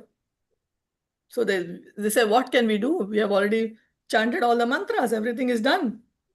So then we give this whole thing to you, Kashyap Muni. Take. You do whatever you want. He will be your son and you can do whatever you want. And they left the place. And then who was born due to this? That time, Vinuta came to Kashyap Muni to have a son. And Kashyap Muni then gave her a son, that is Garuda. And we all know how Garuda defeated Indra while taking away the nectar. The nectar he took away from the heavenly planets, from the Indra. He snatched the nectar from Indra, defeated him, defeated everybody, and then he wanted to release Vinuta. It's a big story. Release Vinuta from bondage. So we will not go into the details. But these are the Valakilyas. And Krishna helped the Valakilyas. How did he help the Valakilyas? So Garuda, as we were talking about how Garuda was a huge bird and he had come for the purpose of defeating Indra. So he was a huge bird, and when he was one day, that's another big story, but when he was, I will just skip everything and just say that how he was one day flying and he rested on a branch, and on that branch, these Valakilyas, 60,000 of them, were doing tapasya, hanging upside down. They were hanging upside down on that branch and they were doing tapasya. And when Garuda landed on the branch broke. And immediately the Lord helped him by saying that there are 60,000 Valakilyas. You please carry them to a safe place. Kashyap Muni also advised him this. And so Garuda carried the branch to a very safe place, Gandhamadana mountains, and he very gently placed the Valakilyas there, and they didn't even realize what had happened, and they gave him protection. So this is how, and also he helped Indra. We all know how he helped Indra so many times. So especially when Bali Maharaj, the Lord took the Vaman incarnation and he helped Indra to gain back his kingdom. So in this way, the Lord takes so many personally he comes and intervenes in the lives of the individuals. So this theme powerfully emphasizes Lord's direct involvement in the struggle of his devotees. Devotees are struggling. Krishna is coming to help, reinforcing the belief that divine assistance is a tangible reality and not an just an abstract concept for those who seek it. So these are all examples where the Lord really came because they all depended on the Lord. So he came and he helped them. It illustrates the sacred is intricately woven into human experience. That don't think I'm not there. Don't think it's just you're just doing your puja, your chanting, your offering and all. Don't think that it's just you're doing just for the duty sake. No, but I'm encouraging you and encouraging individuals to place their trust in divine support during challenging times. So whenever there is a challenge, I will come and you will see me. I was always with you. There's also another story, right? As a devotee was asking the Lord, Lord, you said you're always with me. But whenever I'm in trouble, I only see one set of footprints. Other times you're always with me. So I see two sets of footprints. But whenever I'm in difficulty, I only see one set of footprints. Then the Lord said, those footprints are mine because I'm carrying you.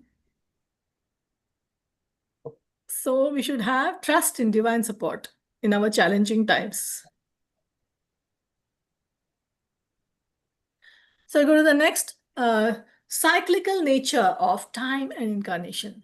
So as we know, this incarnations, they come as scheduled incarnations. So they have a cyclic nature. So when we say Krishna comes in one day of Brahma. So it's a cycle, isn't it? Every day of Brahma is a cycle. And then every day of Brahma, Krishna comes once. So the mention of past, present, and future incarnations signifies the cyclical view of time in Hindu philosophy, where divine manifestations unfold across different ages and yugas. So Krishna comes in the 27th yuga, and Lord Ram in the same age comes in the 24th yuga, Dwapara yuga. In this way, it's all scheduled, it's all cyclic.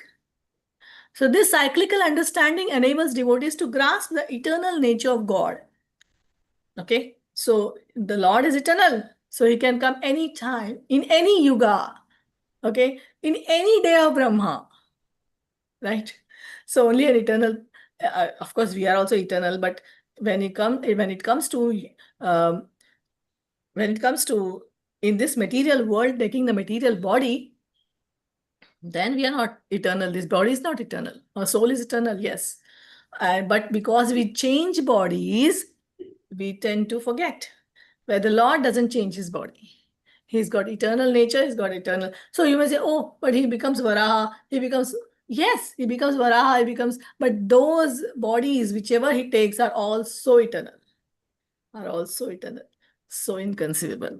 But yes, because every Vaikuntha planet, in the Vaikuntha planet, there's so many Vaikuntha, innumerable, just as many incarnations are there. The Lord's Vaikuntha planets also innumerable. So there is one Vaikuntha planet for Nrsimha, one Nrsimhadev, one planet for Varahadev, one planet for, like, there are planets, and these when the scheduled incarnation comes, they come down, finish their pastime, go back to that particular Vaikuntha planet. So the planet, though Nrsimhadev is always there. So it's not that only and one day of Brahma he came here, and then after that, where is Nrsimhadev? No, not like that. He's always there. So even in this world, we have learned in the 5th canto, we have learned that there is a Harivarsha. In Harivarsha, Prahlad Maharaj is constantly worshipping Nrsimhadev. So it's eternal and as well as very tangible. So very inconceivable, isn't it? So see, it presents a worldview where spiritual truths are perpetual and applicable, and suggesting that divine intervention is a continual aspect of human existence. So that is a worldview, all right? Then it's always applicable. Spiritual truths are always applicable. So don't think that they are just applicable only for one yuga, not applicable for our yuga. No, they are always applicable. That Lord always comes to help his devotees. That is a general, it could be a general statement, but it's a very true statement. Okay. And now we come to moral and ethical guidance. Through his incarnations, Lord Hari imparts moral and ethical teachings exemplified in the actions of figures like Naranarayana and Lord Ram. So we know the pastime of Naranarayana, how Indra became so afraid because Naranarayana rishis were doing tapasya in the Badrikashram, and what they were doing, why they were doing tapasya? For the benefit of human society. They were thinking human society is going to dogs. So let us do tapasya. Let us take that. Who is that? The Lord himself. So let me do the tapasya so that my children, that is living entities, they will get the benefit. And he was giving the benefits to her. But what did Indra think? Indra thought that, oh, this Narayana Rishi will occupy my throne. So he sent Cupid, he sent all his people, Apsaras, and all that from his place, and tried to entice Narayana Rishi. Narayana Rishi was very amused by Indra's endeavor. And what did he do? Narayana Rishi first, the moment he opened his eyes, they all got scared, thinking that Narayana Rishi is now going to curse us. But he was very compassionate, and he was see that all Cupid and all the Apsaras were trembling with fear. Narayana Rishi said, don't worry. Just a minute.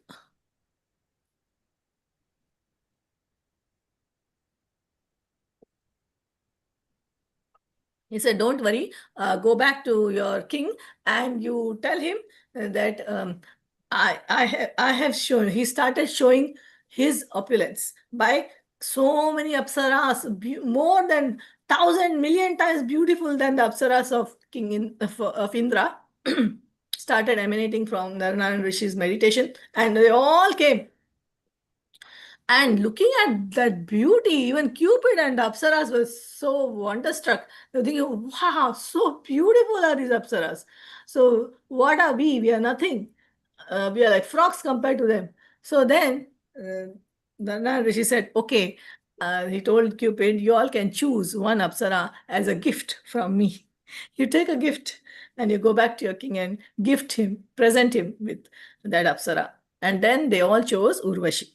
So that's how Urvashi came to the heavenly planets. And we all know about Lord Ram's, his incarnation. So now we go to the next part, and here this B theme, it underscores the significance of adhering to righteous paths and repercussions of straying from dharma.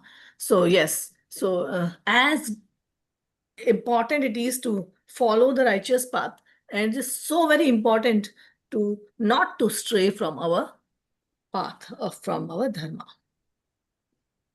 Then it reinforces the idea that divine incarnations serve as models for ethical behavior, guiding adherents in their own moral and spiritual journeys.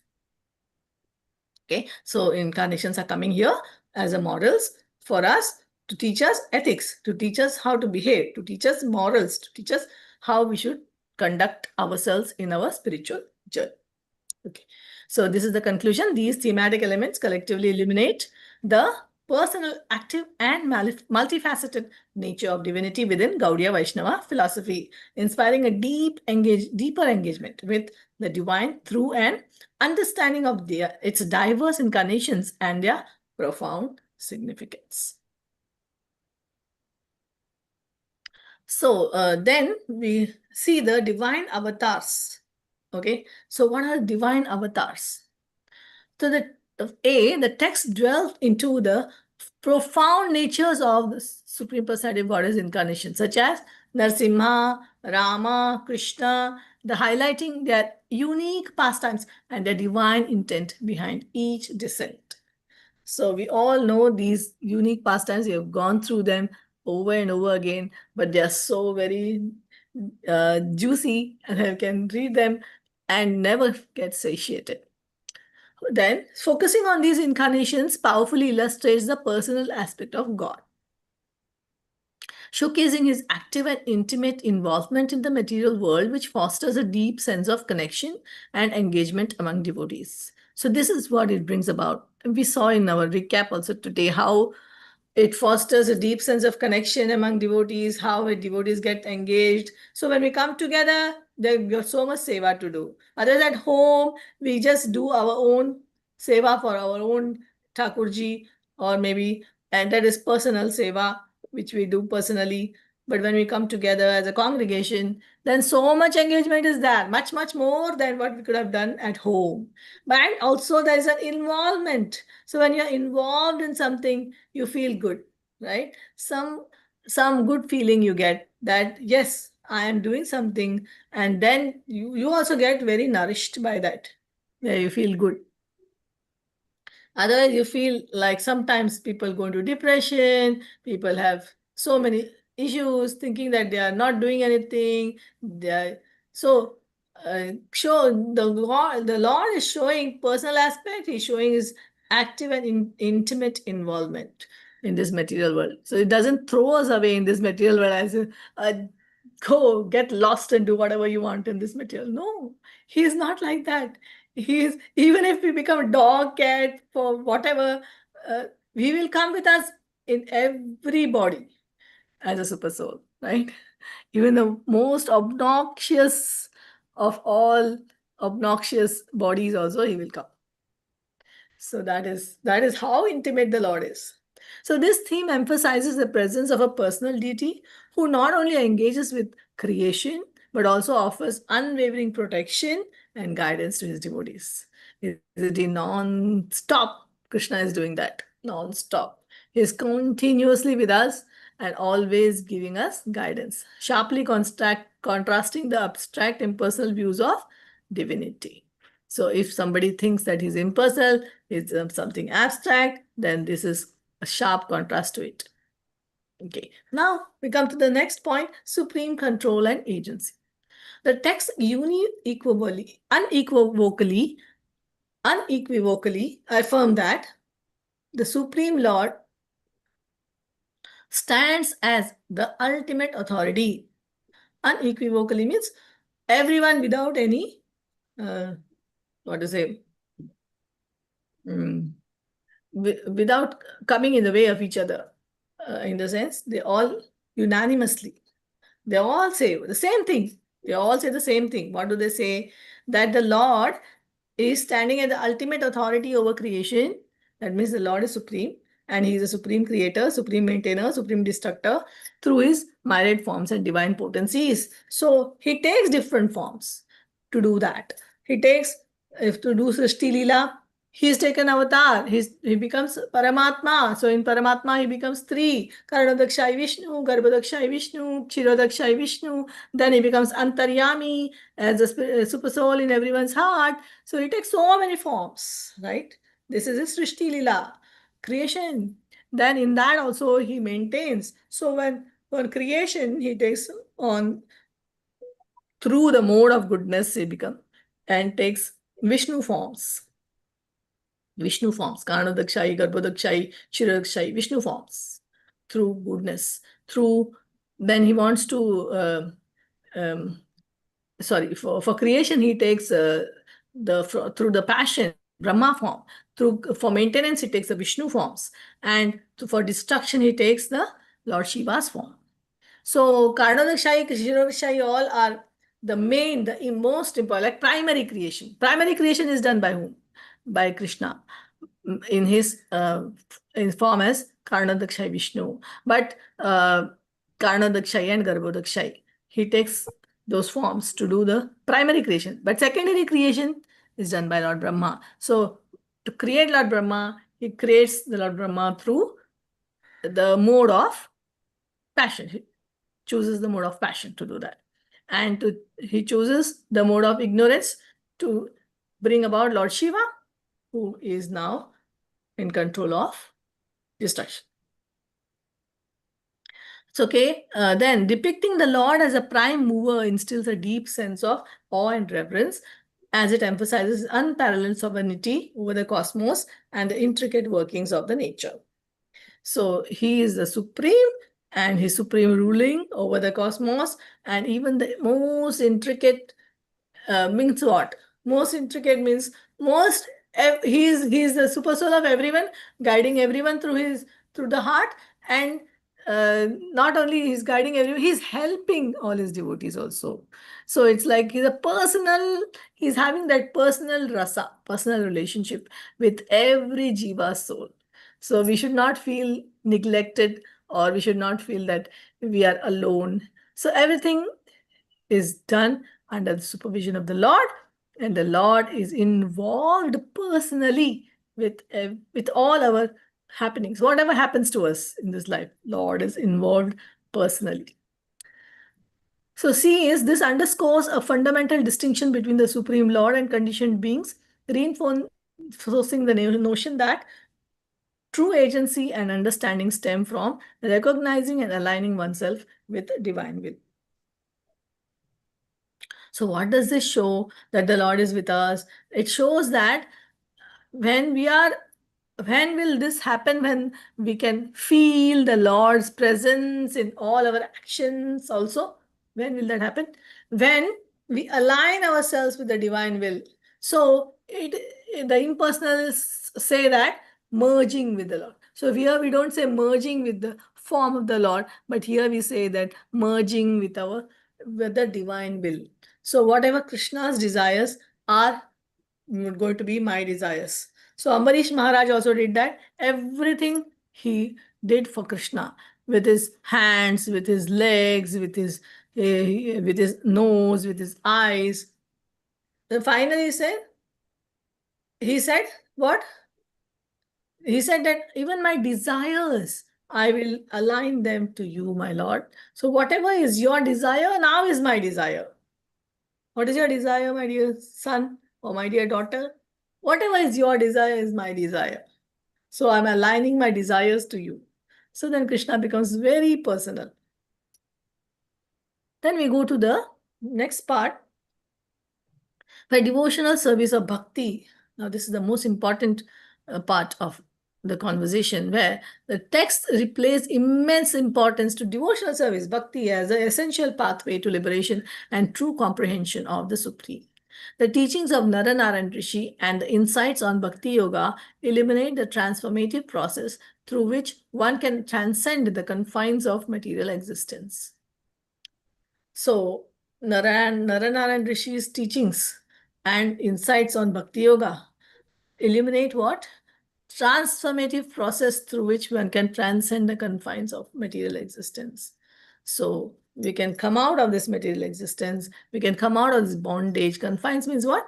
Bondage. So this bondage of material existence, we are stuck in this Maya. So we can come out by the teachings of Naranarayana Rishi. So this theme passionately advocates the genuine personal devotion transcending mere intellectual comprehension or ritualistic practices. Now we may think that we are doing jnanis, intellectual comprehension. Ritualistic practices are something like karmis who are doing karma yoga and serve as the most powerful avenue for spiritual realization and inspiring individuals to deepen their own acts of devotion. So instead of involving ourselves into karma yoga or jnana yoga, what should we do? We should transcend them. They are mere intellectual comprehension or ritualistic practices. We should come out of this, and what we should do, we should get spiritual realization. How we can do that? This theme is telling us, inspiring us to deepen our own acts of devotion. Come on, do bhakti. What are you waiting for? Okay. Eternal relationship between the Lord and his devotees. A relationship between the Supreme Lord and his devotees is portrayed as a personal, loving connection, emphasizing compassion and guidance. Okay, so relationship is there between the Supreme Lord and his devotees, and is shown by how? There is a personal, loving connection, and it's also because of his compassion that he wants to guide us. Through captivating narratives involving demigods and Naranarayana, such as the tale of Indra and the Maruts. So do we know this tale of Indra and the Maruts? This theme exemplifies the Lord's nurturing nature and his readiness to support sincere devotees. So what is the tale of Indra and the Maruts? Indra once actually came to know that his or you can say stepmother, that is Indra, is the son of Aditi, and Aditi's sister is Diti. So because of Indra, the Lord intervened and killed Hiranyaksha and Hiranyakashipu, who were the first sons of Diti, first two sons of Diti. So Diti was so heartbroken, like, what is this? My children were killed for your son, for the sake of Indra, for the sake of you and your son. My children were killed. So she was blaming Indra for this. And so she very intelligently, cunningly, she went to her husband and praised him and served him in such a way that the husband was totally obligated to her, and he asked her, what do you want? And then she dropped the bombshell that I want a son who can kill Indra. I want a son who can kill Indra. The husband was shocked. Kashyapa Muni was shocked. What is this I've asked? And what did I promise to you? So he then gives her this Payovrata. So he says, you can do this, you can get a son who can kill Indra by doing this vrata called Payovrata. For 1 year, you have to do this vrata. And when you do this vrata, we should make sure that Payovrata or Pumsavana, I'm not sure. One of these two, I think Pumsavana. So this vrata, he gave her this particular vrata and told her that if you do this, and for 1 year you have to follow this rigidly, these things. And when you follow this, actually he was promoting her to devotional service, because once you do this kind of a vrata for 1 whole year, following all the very rigid practices, you will definitely automatically become a devotee. So you do this vrata, and after you do this vrata, you will get a son who can kill Indra. But if you make even a smallest mistake in this vrata, then he will become a friend of Indra. Instead of becoming killer of Indra, he will become a friend of Indra. So she agrees, and she was doing her vrata very carefully. Indra comes to know, oh, my stepmother is doing this vrata to kill me. I will make sure that I'll be around, and if she commits any mistake, then I will make sure that I'll go and kill the embryo within her womb. whatever is growing. So Indra very devotedly came and started to serve his mother, Aditi, stepmother, then bring her everything for her puja, for her vrata, whatever is required from the forest, whatever, collect everything on time, bring everything, keep everything clean. Served her like menially, like so nicely that Aditi was so surprised that Indra is such a nice person. And she was thinking that, oh, he is very nice, and she was having good feelings towards Indra because Indra was serving her in a very nice way. And one day, he noticed, almost towards the end of the vrata, he noticed that one day she did not wash her feet and she slept. So before washing her mouth and after eating, you must wash your mouth, hands, feet, then only you can sleep. So she did that before eating. After eating, she didn't wash her feet and she slept. So Indra immediately found this loophole and he entered. Indra had the power to enter her womb, and he saw the embryo was growing, and he chopped the embryo into how many parts? Seven parts. So the embryo he was surprised to see that each part of the 7 parts started crying and calling him, brother, brother, brother, why are you killing us? Why are you killing us? He saw that, he got shocked. 7 of them are crying. Each 7, he again cut them into 7. That means how many? 7 times 7 is 49. So there were 49 of them crying out now. Then say, why are you we are your friends. Why are you killing us? We are your friends. So Diti had already made a mistake. So already made a mistake means what Kashyapa had told her, that the moment you make a mistake, your sons will become the friends of Indra. So the moment he heard this, he immediately stopped his atrocious act of killing the embryo, and he comes out. And the 49 Maruts are born. So these are the Maruts, and they are actually now the friends of Indra.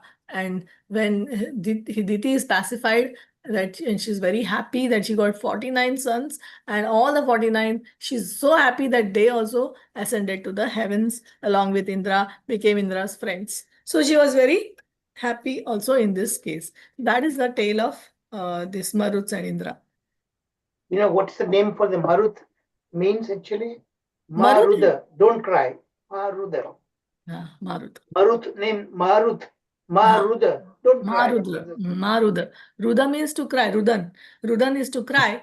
And Ma means don't. So don't cry because they were crying. Na? 49 of them were crying. What is their Thank role, you. Mataji? Marut's role in with Huh? Indra? What is their role? What is they do? God of winds, I think. Okay, wind. Gods of wind. If I'm Gods not of wind. mistaken, you can check again. But I think it's like that. Gods of wind. Correct. Yeah, they are the wind gods, you know. Wind gods. Then Means air gods. So they serve Krishna, they serve Indra Indra. to various his activities. the winds are there, like clouds and winds and all. Indra is in charge of rain, isn't it? So they Maruts are the ones who uh, assist him in the winds, like cyclones and all. You can see. See, this affirms the belief that the divine connection is not merely about worship, but embodies a reciprocal exchange of love and care, powerfully countering the notion of a distant, impersonal God. So, if somebody thinks that the Lord is impersonal, the Lord is far away, he's somewhere in the spiritual world, where is the connection between me and him? I'm so far away from him. He doesn't care about me. Why should he care about me? I'm nobody. If you think that, then all these avatars, all these small, small things in this Srimad Bhagavatam which come about, they are just telling you that there is a divine connection, and it's not merely about worship, but it is about reciprocation of exchange of love and care. So that is constantly being emphasized. So should we take a break? I think we don't have much time, right? So shall I continue, please? Hare Krishna, shall I continue? I think so. It is already 8:21. I think you can continue. Illusion and reality, which is Maya. Illusion is Maya, of course. So we'll see how the text illuminates the conception of illusory energy, which profoundly influences conditioned souls, steering them away from the fundamental truth of their connection with the Supreme. So whenever we think that we are not connected with the Supreme, somebody is taking us away from it, it must be Maya. Understanding the stark contrast between eternal spiritual reality and the fleeting material world is essential to grasping the root of human suffering and ignorance in these teachings. So what is the stark contrast between eternal and spiritual reality? This material world is essential to grasping the root of human suffering and ignorance in their teachings. Okay, so we are suffering for what reason? What is the root reason of our suffering? Ignorance. Avidya. Avidya is the only root reason for our suffering. So this theme underscores the vital role of spiritual knowledge in dispelling the delusions of material existence. Not the, what do you call it, Gen Z word. Delulu is solulu. Delusion is not a solution. Okay, so think that we have to dispel the delusion of material existence. That's not a solution. Spiritual knowledge is the solution, such as the chase after ephemeral pleasures and the fallacy of self-sufficiency. So we should give up all this. And these misconceptions often lead to suffering, guiding practitioners towards path of enlightenment, a state where one fully understands and experiences the eternal spiritual reality. So that's so self-explanatory. We'll go to the next, the role of surrender. So the texts emphasize the indispensable nature of surrendering to the Supreme. So Sharanagati is here to attain spiritual insight and liberation. B, this focus on surrender, on Sharanagati, echoes the teachings of revered sages. So sages have taught us how to do Sharanagati, Shadanga Sharanagati, highlighting that humility and submission are crucial for spiritual advancement. So in that Dainya is there, Dainya Atmanivedana. So in that Dainya is humility is so important. See, it reinforces the belief that genuine strength in the spiritual journey is derived from yielding to divine authority.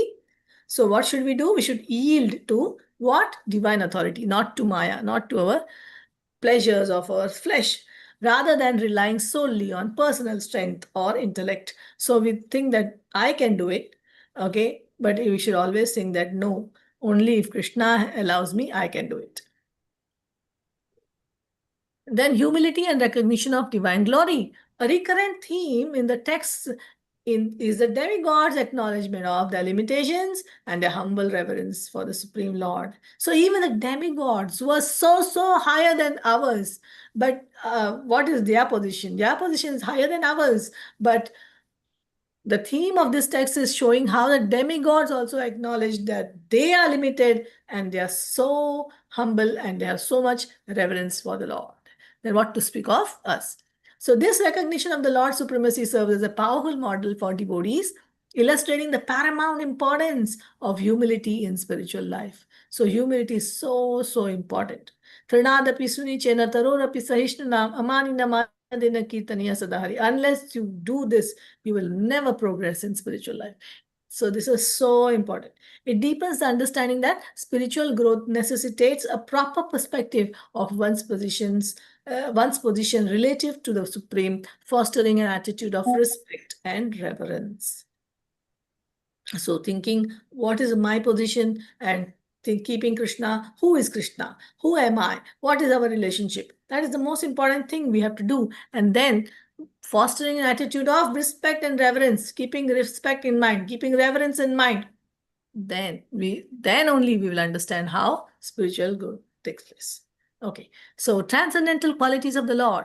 The texts richly detail the infinite qualities of the Supreme Lord, showcasing his mercy, compassion, and omnipotence. So Krishna, omnipotence, Krishna can do anything and everything. Compassion, Krishna is the most Dinabandhu, Daya Sindhu, Daya Sagar, and his mercy is unlimited. And B, this vivid portrayal invites devotees to appreciate and reflect upon the myriad divine attributes. So Krishna has thousands, millions, unlimited divine attributes, nurturing a deeper bond and love for the Lord. Only when we accept this, when we reflect upon it, when we appreciate it, then our bond and the love for the Lord increases. See, recognizing these qualities allows devotees to deepen their relationship with the divine, evolving beyond mere ritualistic observance to a heartfelt and profound devotion. So, heartfelt, profound devotion, when will it happen?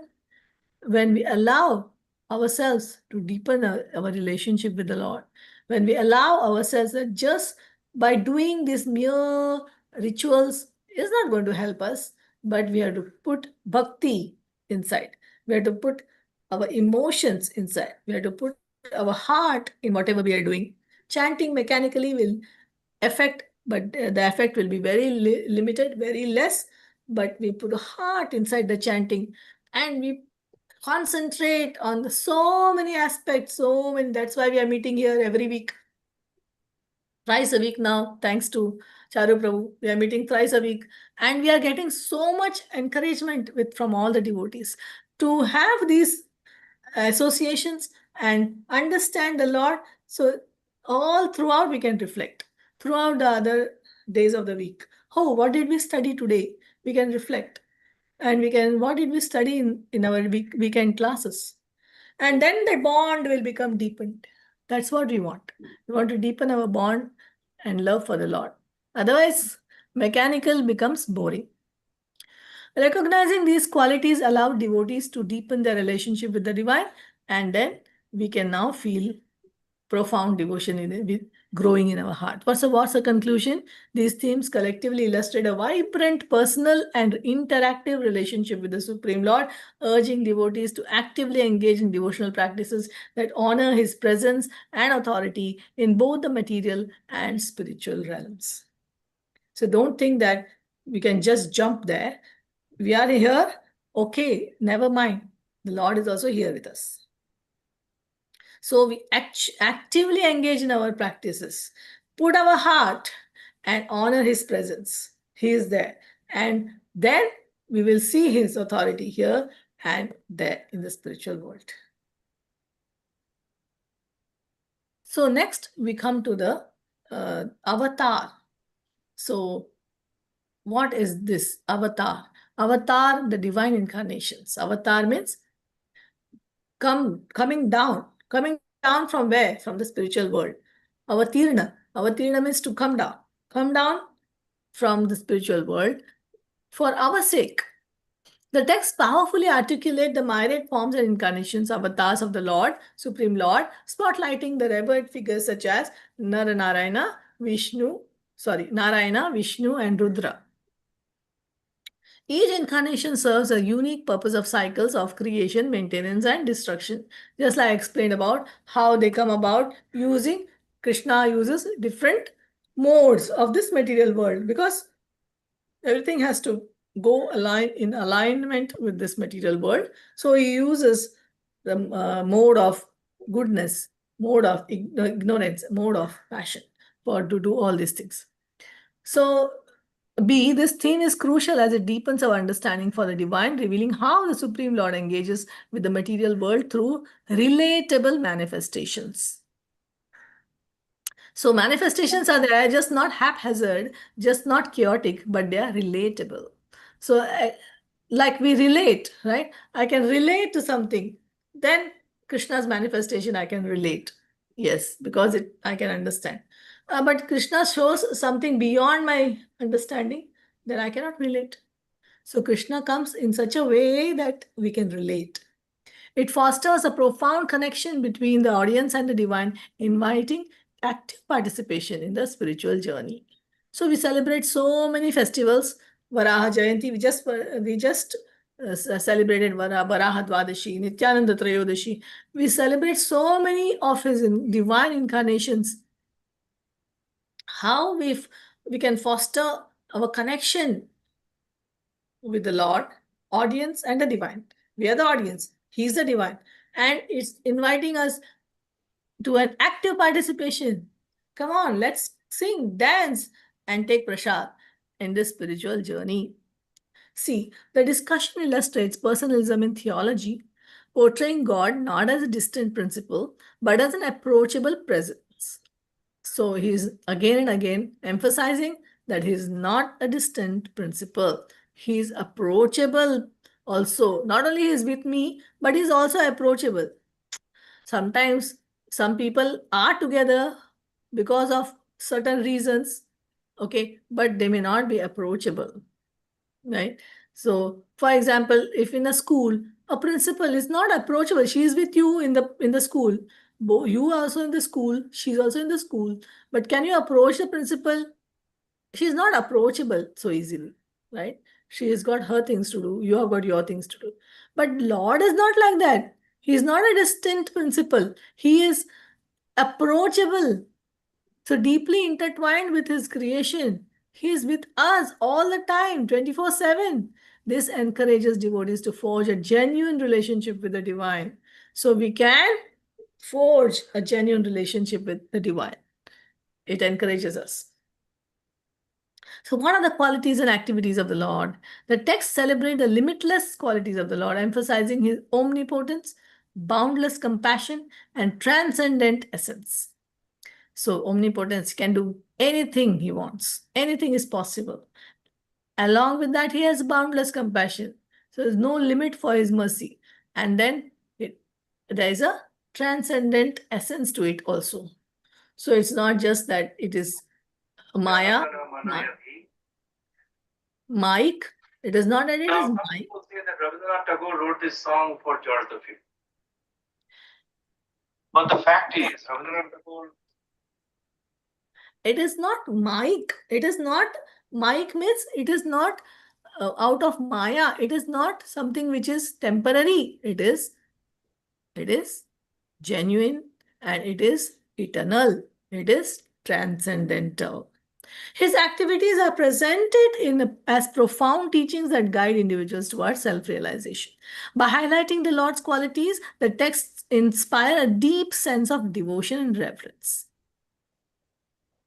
Then, why are all these qualities highlighted? Because we get a deep sense of devotion, deep sense of reverence to the Lord. Each divine action is richly meaningful, inviting seekers to find guidance and purpose in their own lives. Just as Prahlad found Lord Nrsimhadev, we can also, reading Prahlad Maharaj's episode, his Leela with the Lord, we can also find purpose. We can also find guidance in our lives. Oh my Lord, please protect me. That protection we can get if we be in tune with that particular episode or that Leela. This theme affirms the dual nature of God as immanent and transcendent. We have seen this throughout this thread. Immanent and transcendent. Immanent means in this material world. Transcendent means beyond this material world. So the Lord is both. He's here and he's there. Goloka eva nivasati. Akhila atma bhuto. Goloka, he's nivasati. He's staying in, where does he stay? In Goloka. Nivasati. Eva, certainly he stays there. But Akhilatma Bhuta, in this, Akhilatma means entire universe also he manifests. Okay. So he's showcasing how his actions can illuminate the path to living in harmony with divine will while nurturing the heart of the seeker. So he's showing us the path, he's living with us, and also he's nurturing us, nourishing us, and giving us the guidance. So very merciful, isn't it? So merciful. So how does it all come about? Come about due to devotional service or bhakti. The text passionately advocates for devotional service as a supreme path to transcendence, contrasting it sharply with mere ritualistic practices that lack heartfelt devotion. So, if you are just doing something very ritually, there is no spirit in it. That's why it's called ritual. When you put the spirit, it becomes spiritual. So, we can do something spiritual and it will immediately show you that how it's so different from just the ritualistic, boring, duty-bound devotion that we're trying to perform. This theme is vital as it clearly identifies bhakti as the most effective route. Route means path for genuine spiritual advancement. So I want to do genuine, I want to see Krishna, I want to see. How can you do genuine advancement? By how is it emphasizing the necessity of cultivating a loving relationship with the divine? Unless and until we love someone, how can we develop that longing to be with him? Let's say you just have a friendship with someone, superficial friendship with your colleague. Are you longing to see him every day? Oh, I must go and see. I must go to the workplace. I must see my colleague. Otherwise, I cannot live. No, because there's no such loving relationship. But if we cultivate that loving relationship with the divine, then that longing will come. Then when will I see Krishna? Yugaitam nimeshena chakshusha pravrishaitam shunyaitam jagat sarvam govinda virhenami. That will happen. But for us, that is a long way to go. It elevates a notion of bhakti about jnana, knowledge, karma, action, solidifying the belief that love and devotion to God are ultimate keys to liberation. So, ultimate key to liberation is what? Love and devotion, bhakti only, which is above jnana and karma. Therefore, Rupa Goswami all gave that beautiful definition of bhakti, which encompasses everything. Anya bilashita shunyam jnana karmadi anavritam. So let it be uncovered by, should be not be covered by jnana and karma. That means you should not think that jnana and karma only will help me to do bhakti. Okay, so bhakti can be done without them also. They can be used, but they should not cover. They should not cover bhakti. Okay, jnana karmadi anavritam. The Lord's compassion shines brightly through his willingness to forgive and protect his devotees. This is transcendental compassion. Lord's compassion is transcendental compassion. And he's willing to forgive us. Oh my God, millions and millions and trillions of times the Lord has forgiven us. And yet we go on making the same mistake. So if you have ever been a teacher to someone, if you have ever taught somebody something, if the person makes the same mistake, even let's say 4 or 5 times, you get upset. You can go and shout at him or scream at him. Whereas the Lord, we are making same mistakes lifetime after lifetime, and the Lord is still willing to forgive us and still willing to protect us. And this is illustrated in the interaction with figures like Indra and Cupid. We saw all those so many times. We have seen in today's presentation also. We have seen these two personalities, how Krishna interacted with them. So this theme is significant as it powerfully conveys the loving nature of the Supreme, affirming that divine grace is perpetually available for sincere seekers. So if we are sincere, if we really want to see Krishna, if we really want Krishna, then also we will get that. Okay, that is possible. That is possible because of the loving nature of Krishna. It embodies a personalistic vision of divinity, portraying God as nurturing protector who actively engages with his devotees. This illustrates that no one is beyond redemption and divine love extends unconditionally. So divine love, Krishna's love is unconditional. He doesn't make any conditions that you only if you're a Brahmana or of a high intellectual quality, you can solve all these puzzles, then only I will take you home. There's no such thing. You cannot solve the puzzles of life. Puzzles of life are meant to be remain unsolved and meant to be left behind you. So we have this love of the Lord, which is divine, and it is unconditional. And the Lord is protecting us, nurturing us, nourishing us, giving us so much love and compassion. Okay, and that is unbounded. It's not seen anywhere. We have never experienced anything like that. So nobody is beyond redemption. Don't think that I'm useless. I can never be redeemed. I can never be saved. So the Lord, because His love is unconditional, yes, even if you have made 1,000 mistakes and millions of mistakes and trillions of mistakes and trillions of times, still you have a chance. We always have a second chance. The conflict between demigods and demons. The text depict the epic struggle between the forces of good demigods, evil demons, showcasing the Lord's intervention to preserve cosmic order. So the Lord only intervenes for this reason, to preserve cosmic order. You are in your Atala, Sutala, Vitala, Tala, Tala, Rasatala, Patala, and you are in your higher, that is Swargaloka, Swargaloka, Maharloka, Tapaloka, Janaloka. Don't come and disturb each other. Be in your places. Maintain the order. This theme articulates the duality of existence and delineates the moral framework underpinning the spiritual narrative, underscoring the importance of righteousness, dharma, and divine intervention as source of reassurance and guidance amid moral dilemmas. So we do have so many dilemmas in this material world which are moral. Okay, and that is because of what? Because of duality. There's so much duality is there in this material world. Therefore, we have this so many problems in this world, right? And therefore, the divine intervention of the Lord is there, reassuring us, guiding us to come out of this duality.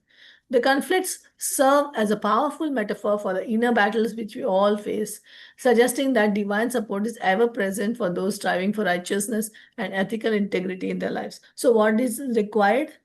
What is required? What is required for that divine support to come to us? We should strive for righteousness. If we are not even bothered, if you really want to go against, then what can be done? What can be done? Who can help us? Only Krishna will help us when we are striving for righteousness, when we want to follow the path of dharma. But it's not possible because of onslaught of Maya. We cannot do it. Then Krishna helps. But if we have no interest only in following, no interest in following the righteousness path, we want to do adharma to enjoy our senses and remain in this material world, then nobody can. Even Krishna also cannot help us. What he will do if you are so stubborn? If we are so stubborn, we want to stay here, what can Krishna do? Krishna says, okay, I created this world for you, stay here. So the text delves into the intricate conception of illusion, particularly concerning the envy of demigods and the distractions of sense gratification. So don't think that just because we become Indra, Chandra, Varuna, all that, then we are so great that we have conquered everything. No, demigods also are envious. So how Indra was envious of Naranarayana Rishi, who was doing tapasya for us? Okay, but Indra envied him. And also full of distractions, also full of sense gratification. That is the demigods. This theme is essential as it illuminates the challenges devotees face and emphasizes the necessity of overcoming material attachments to achieve spiritual enlightenment. So, if we want spiritual enlightenment, then what should we do? Our devotees, we are all devotees, right? We are facing so many challenges, right? So, what should we do? We should emphasize the necessity of overcoming these material attachments. So all the time we should think, am I having material attachments? That is the barometer of our spiritual life. That will show us how far we have progressed in spiritual. Srila Prabhupada always said, just as a hungry man, when he's given food to eat, then no, he doesn't have to look around and ask people, am I full? Am I full? Am I satisfied? No, he himself will know when he's full. Like that, we ourselves will know. The barometer is this, material attachment. If we are overcoming material attachment, then we should know that we are progressing in spiritual life. C, it encourages a thoughtful examination of worldly desires and the fleeting nature of material existence. inspiring devotees to focus on the eternal relationship with the Supreme. A message that is both motivating and transformative on their spiritual journeys. So, we have to do this. We have to do a thoughtful examination of worldly desires. Are we having material desires? Are we having? Then what we should do? We should tell ourselves material things are fleeting, material desires are just temporary, and we should focus on eternal relationship with the Lord. Okay, that is going to transform us. Surrender and faith. The text frequently emphasize the necessity of surrendering to the Lord, having faith in His protection and guidance. Sharanagati by Avashya Rakshive Krishna, protection, and Vishwasa Palan, and have faith. Okay, so this theme is fundamental to the practice of bhakti, illustrating the true spiritual progress requires trust in the divine. So we require trust in the divine. We need to have trust in the divine. Avashya Rakshibe Krishna Vishwasa Palan must have trust. It highlights the values of humility and reliance on the Lord. And first of all, values of humility, and then reliance on the Lord.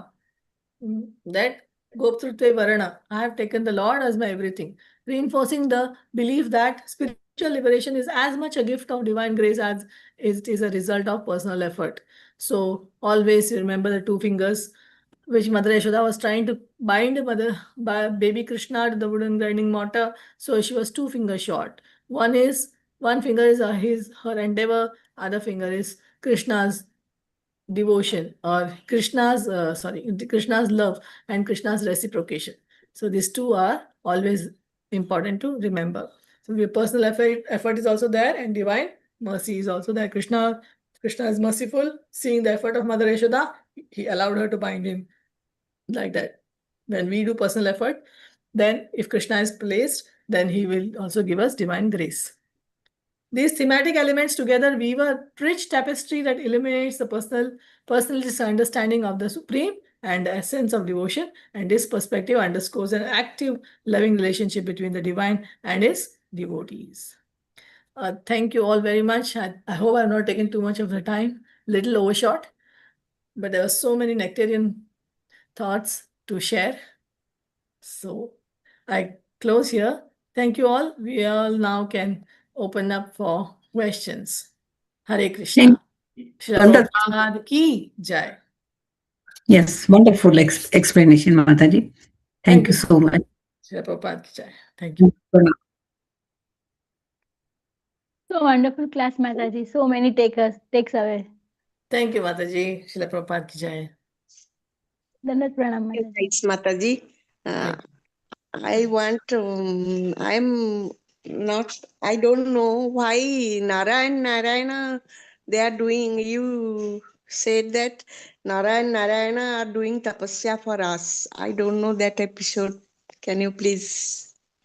Okay, Nara Narayana Rishis, they have come as an incarnation of Krishna, and the Lord incarnated, because this material world is suffering. Humanity is suffering. And because humanity is suffering, the Lord came down so that he can do betterment for the universe. See, how will I put good thoughts in you? How I can put, I can only pray for you. Do you say that? I will pray for you. Right? Yes. You say, I will pray for you. So, like this is one thing. So, when somebody does yajna, somebody does tapasya, somebody does prayers, it means they are attracting these good vibrations towards that living entity, so that living entity will become more and more higher in its level toward reaching towards God. So, when there is too much chaos, when there's too much, what is required? Prayers are required. Tapasya is required. So somebody is doing tapasya for somebody. That also is possible. Please pray for me means you are praying for someone else, right? Then how is that working? That is also working, no? Divine work, divinely it is happening, right? So your good vibrations, you're thinking, and you are connecting it to that person, and that person is getting the benefit. Like that, when somebody does yajna, somebody does puja, somebody does tapa, somebody does all this austerities, that good vibration, that good things go and they solve these problems which are at a very large scale. It cannot be 1%, 2%, a large scale. So they were so compassionate. Krishna is so compassionate. How can I solve these people's problem?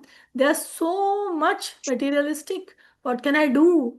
So therefore, he came and he did tapasya so that these we spirit souls, we who are so deep in Maya, we can come up little bit more. We can come up like that. Yes, Mataji, this is so nice, so compassionate, Krishna. It's So compassionate. so nice. I thought there must be a story behind it. That is why I asked. Yeah, story is this only. Mataji, it is also called Lok Kalyan. Yeah, Lok Kalyan ke liye, na Mataji? yeah, Loka Kalyan. That is a Sanskrit word. Yes, for benefit of everyone.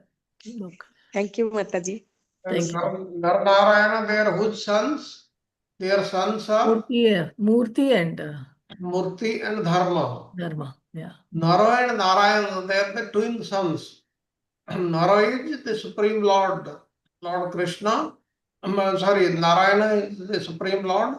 And who is Nara? Arjuna. Arjuna. Arjuna. Yes. Arjuna in various incarnations. And their job is to help everybody, to guide everybody. That's why. And where are they located? Badrikashram. Badrikashram. Badrinath. Badrikashrama, even today they are there and they will be visible to the eligible devotees.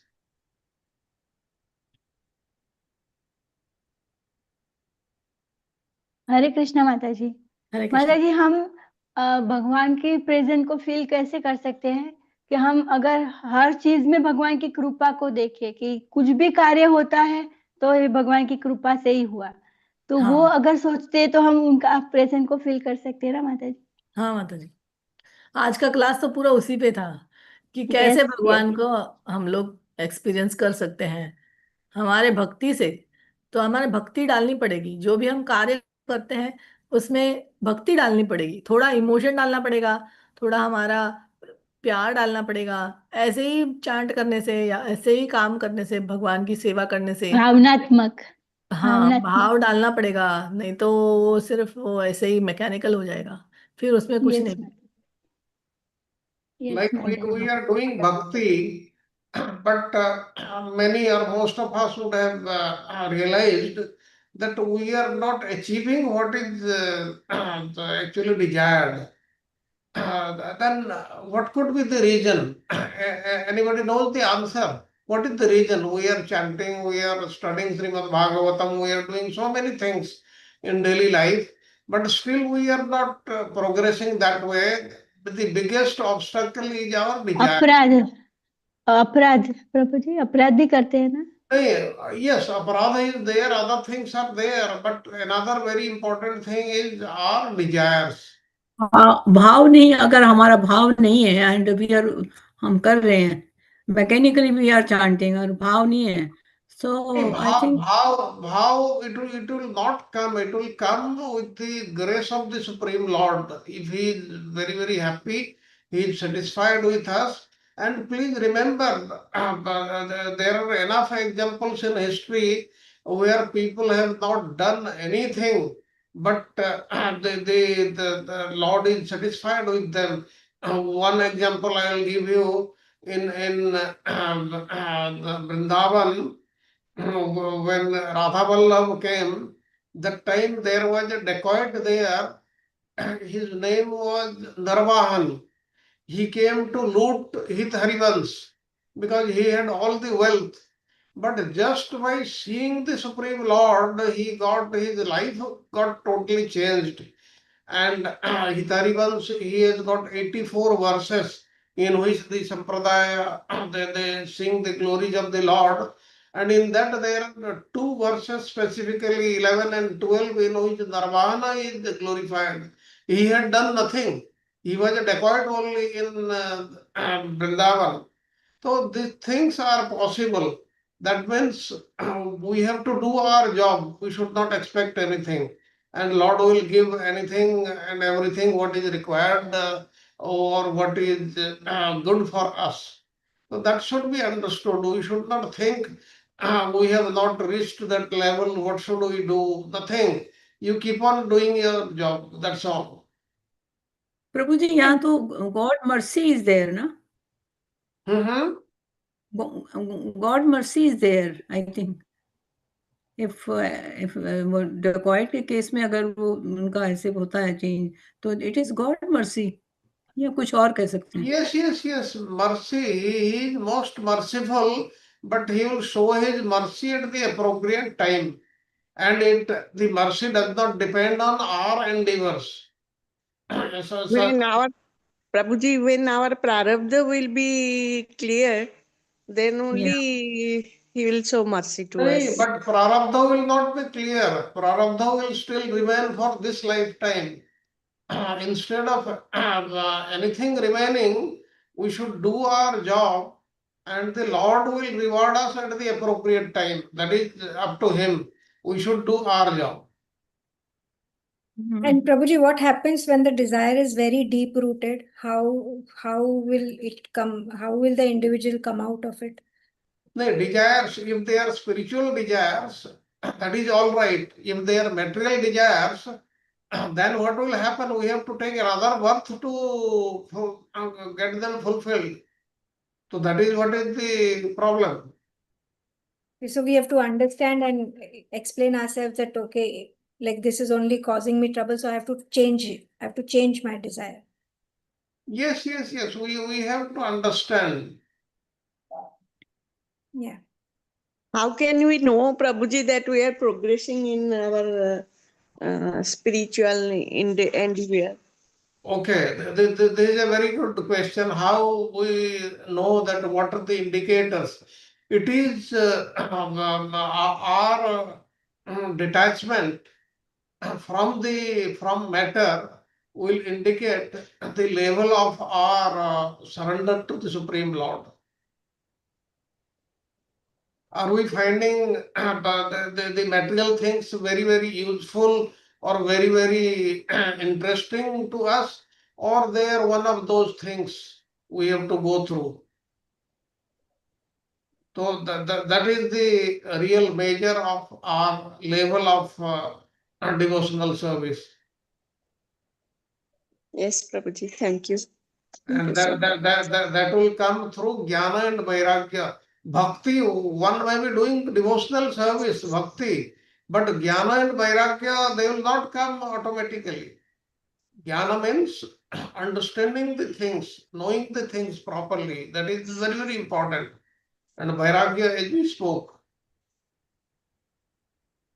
प्रभु जी, इसका बहुत ही प्रसिद्ध श्लोक है भागवतम का, first canto second chapter में, कि अगर कथा रुचि बढ़ती है आपकी तो आपका प्रोग्रेस हो रहा है. मोर एंड मोर कथा रुचि बढ़ती है तो. Yes, if you cannot stay without listening to Bhagavatam or about the Lord, that means you are progressing.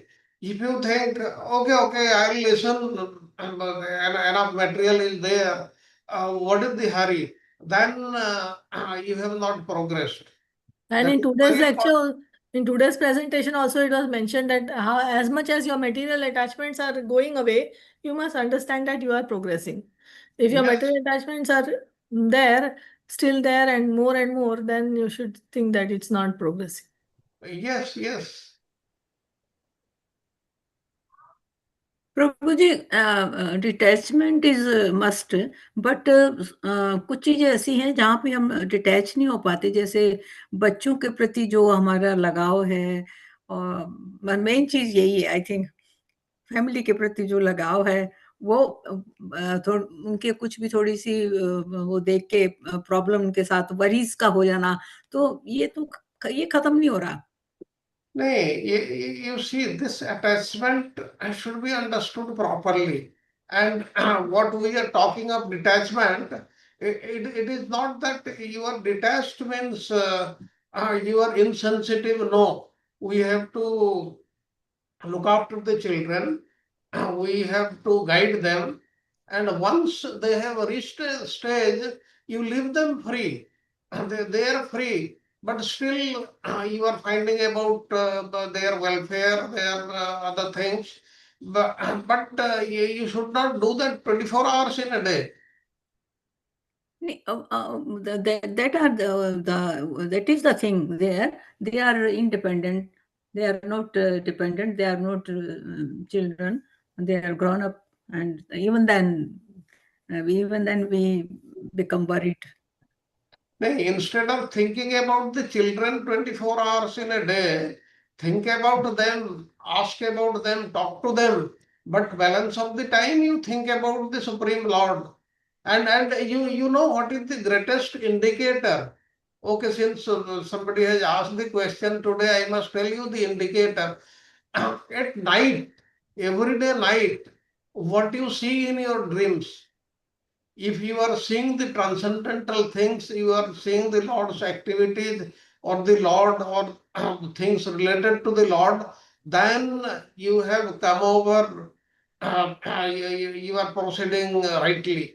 And if material dreams are coming, that means your mind is filled with so many things which are not required. Yes, Prabhuji, that is right. Thank you, Prabhuji. I think we have, it is time. Charu Prabhuji, you want to say something? No, it's okay. Now, I think it's very well taken.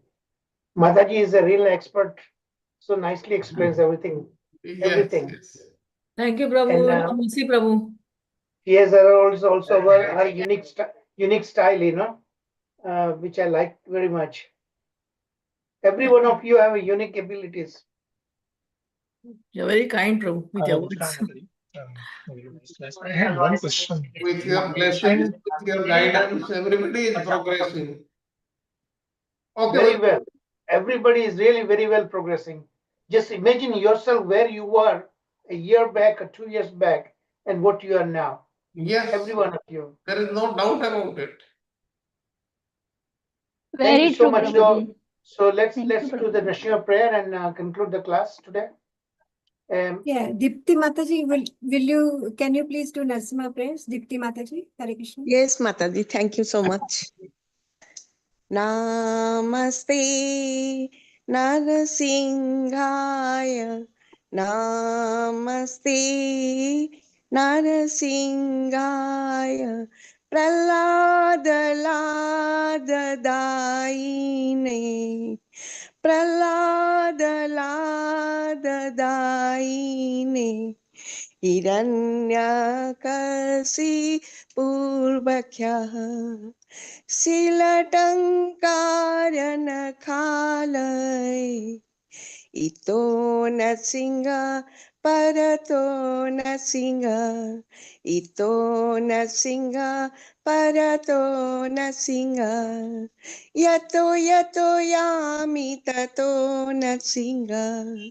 Bahi nasinga Hruday nasinga. Bahi nasinga Hruday nasinga. Narasimhamadi saranam prapate. Tava kara kamala bhare. Nakam adbhuta srungam. Lalita Hiranyakasipu Tanubhrungam Kesavadruta Narahari Rupa Jaya Jagadisa Hare Jaya Jagadisa Hare Jaya Jagadisa Hare Jaya Narsingadeep, Jaya Narsingadeep, Narsingadeep, Jaya Narsingadeep, Jaya Prahlad Maharaj, Jaya Prahlad Maharaj, Prahlad Maharaj, Jaya Prahlad Maharaj, Jaya Jaya Jaya Prabhupada, Prabhupada Prabhupada जय गुरुदेव गुरुदेव गुरुदेव। जय प्रभु नरसिंह सिंहदेव की जय हो। जय प्रहलाद महाराज की जय हो। जय सर्व डिवोटीज की जय हो। जय चारु प्रभु जी की जय हो। जय श्री शरद प्रभु जी की जय हो। जय वांछा कल्पतरुभ्यश्च पतितानां पावनेभ्यो वैष्णवेभ्यो नमो नमो। ओम हरे कृष्णा कृष्ण कृष्ण हरे हरे, हरे राम राम राम हरे हरे। थैंक यू प्रभु जी, थैंक यू माता जी। Thank you, Dipti Mataji. So beautiful. So beautiful. Thank you. So next weekend, Friday and Sunday are my classes, and Saturday Charu Prabhuji's class, and a recap on Friday is Nitya Sakhi Mataji, on Saturday Sanjeev Prabhuji, and Sunday Prasad Prabhuji. Thank you, Ram. Thank you, Mataji. Okay. Wonderful class and so wonderful teacher. Yeah, wonderful session, Mataji. Thank you. Thank you, Mataji. Wonderful class. Thank you, Thank you. Mataji. Hare Thank you, Krishna. Mataji. Dandavat pranam Thank to you all very much. devotees. Dandavat pranam to all. Thank you, everybody. Thank you, Archana Mataji. Thank Very you, Mataji. nicely explained. Krishna Mataji. Thank you, Mataji. Hare Krishna. Thank you, Prabhuji. Mataji, can you hear me? Thank you, Sanjay. Yes, Sanjeev Prabhu. Yeah, I had one question if you don't mind.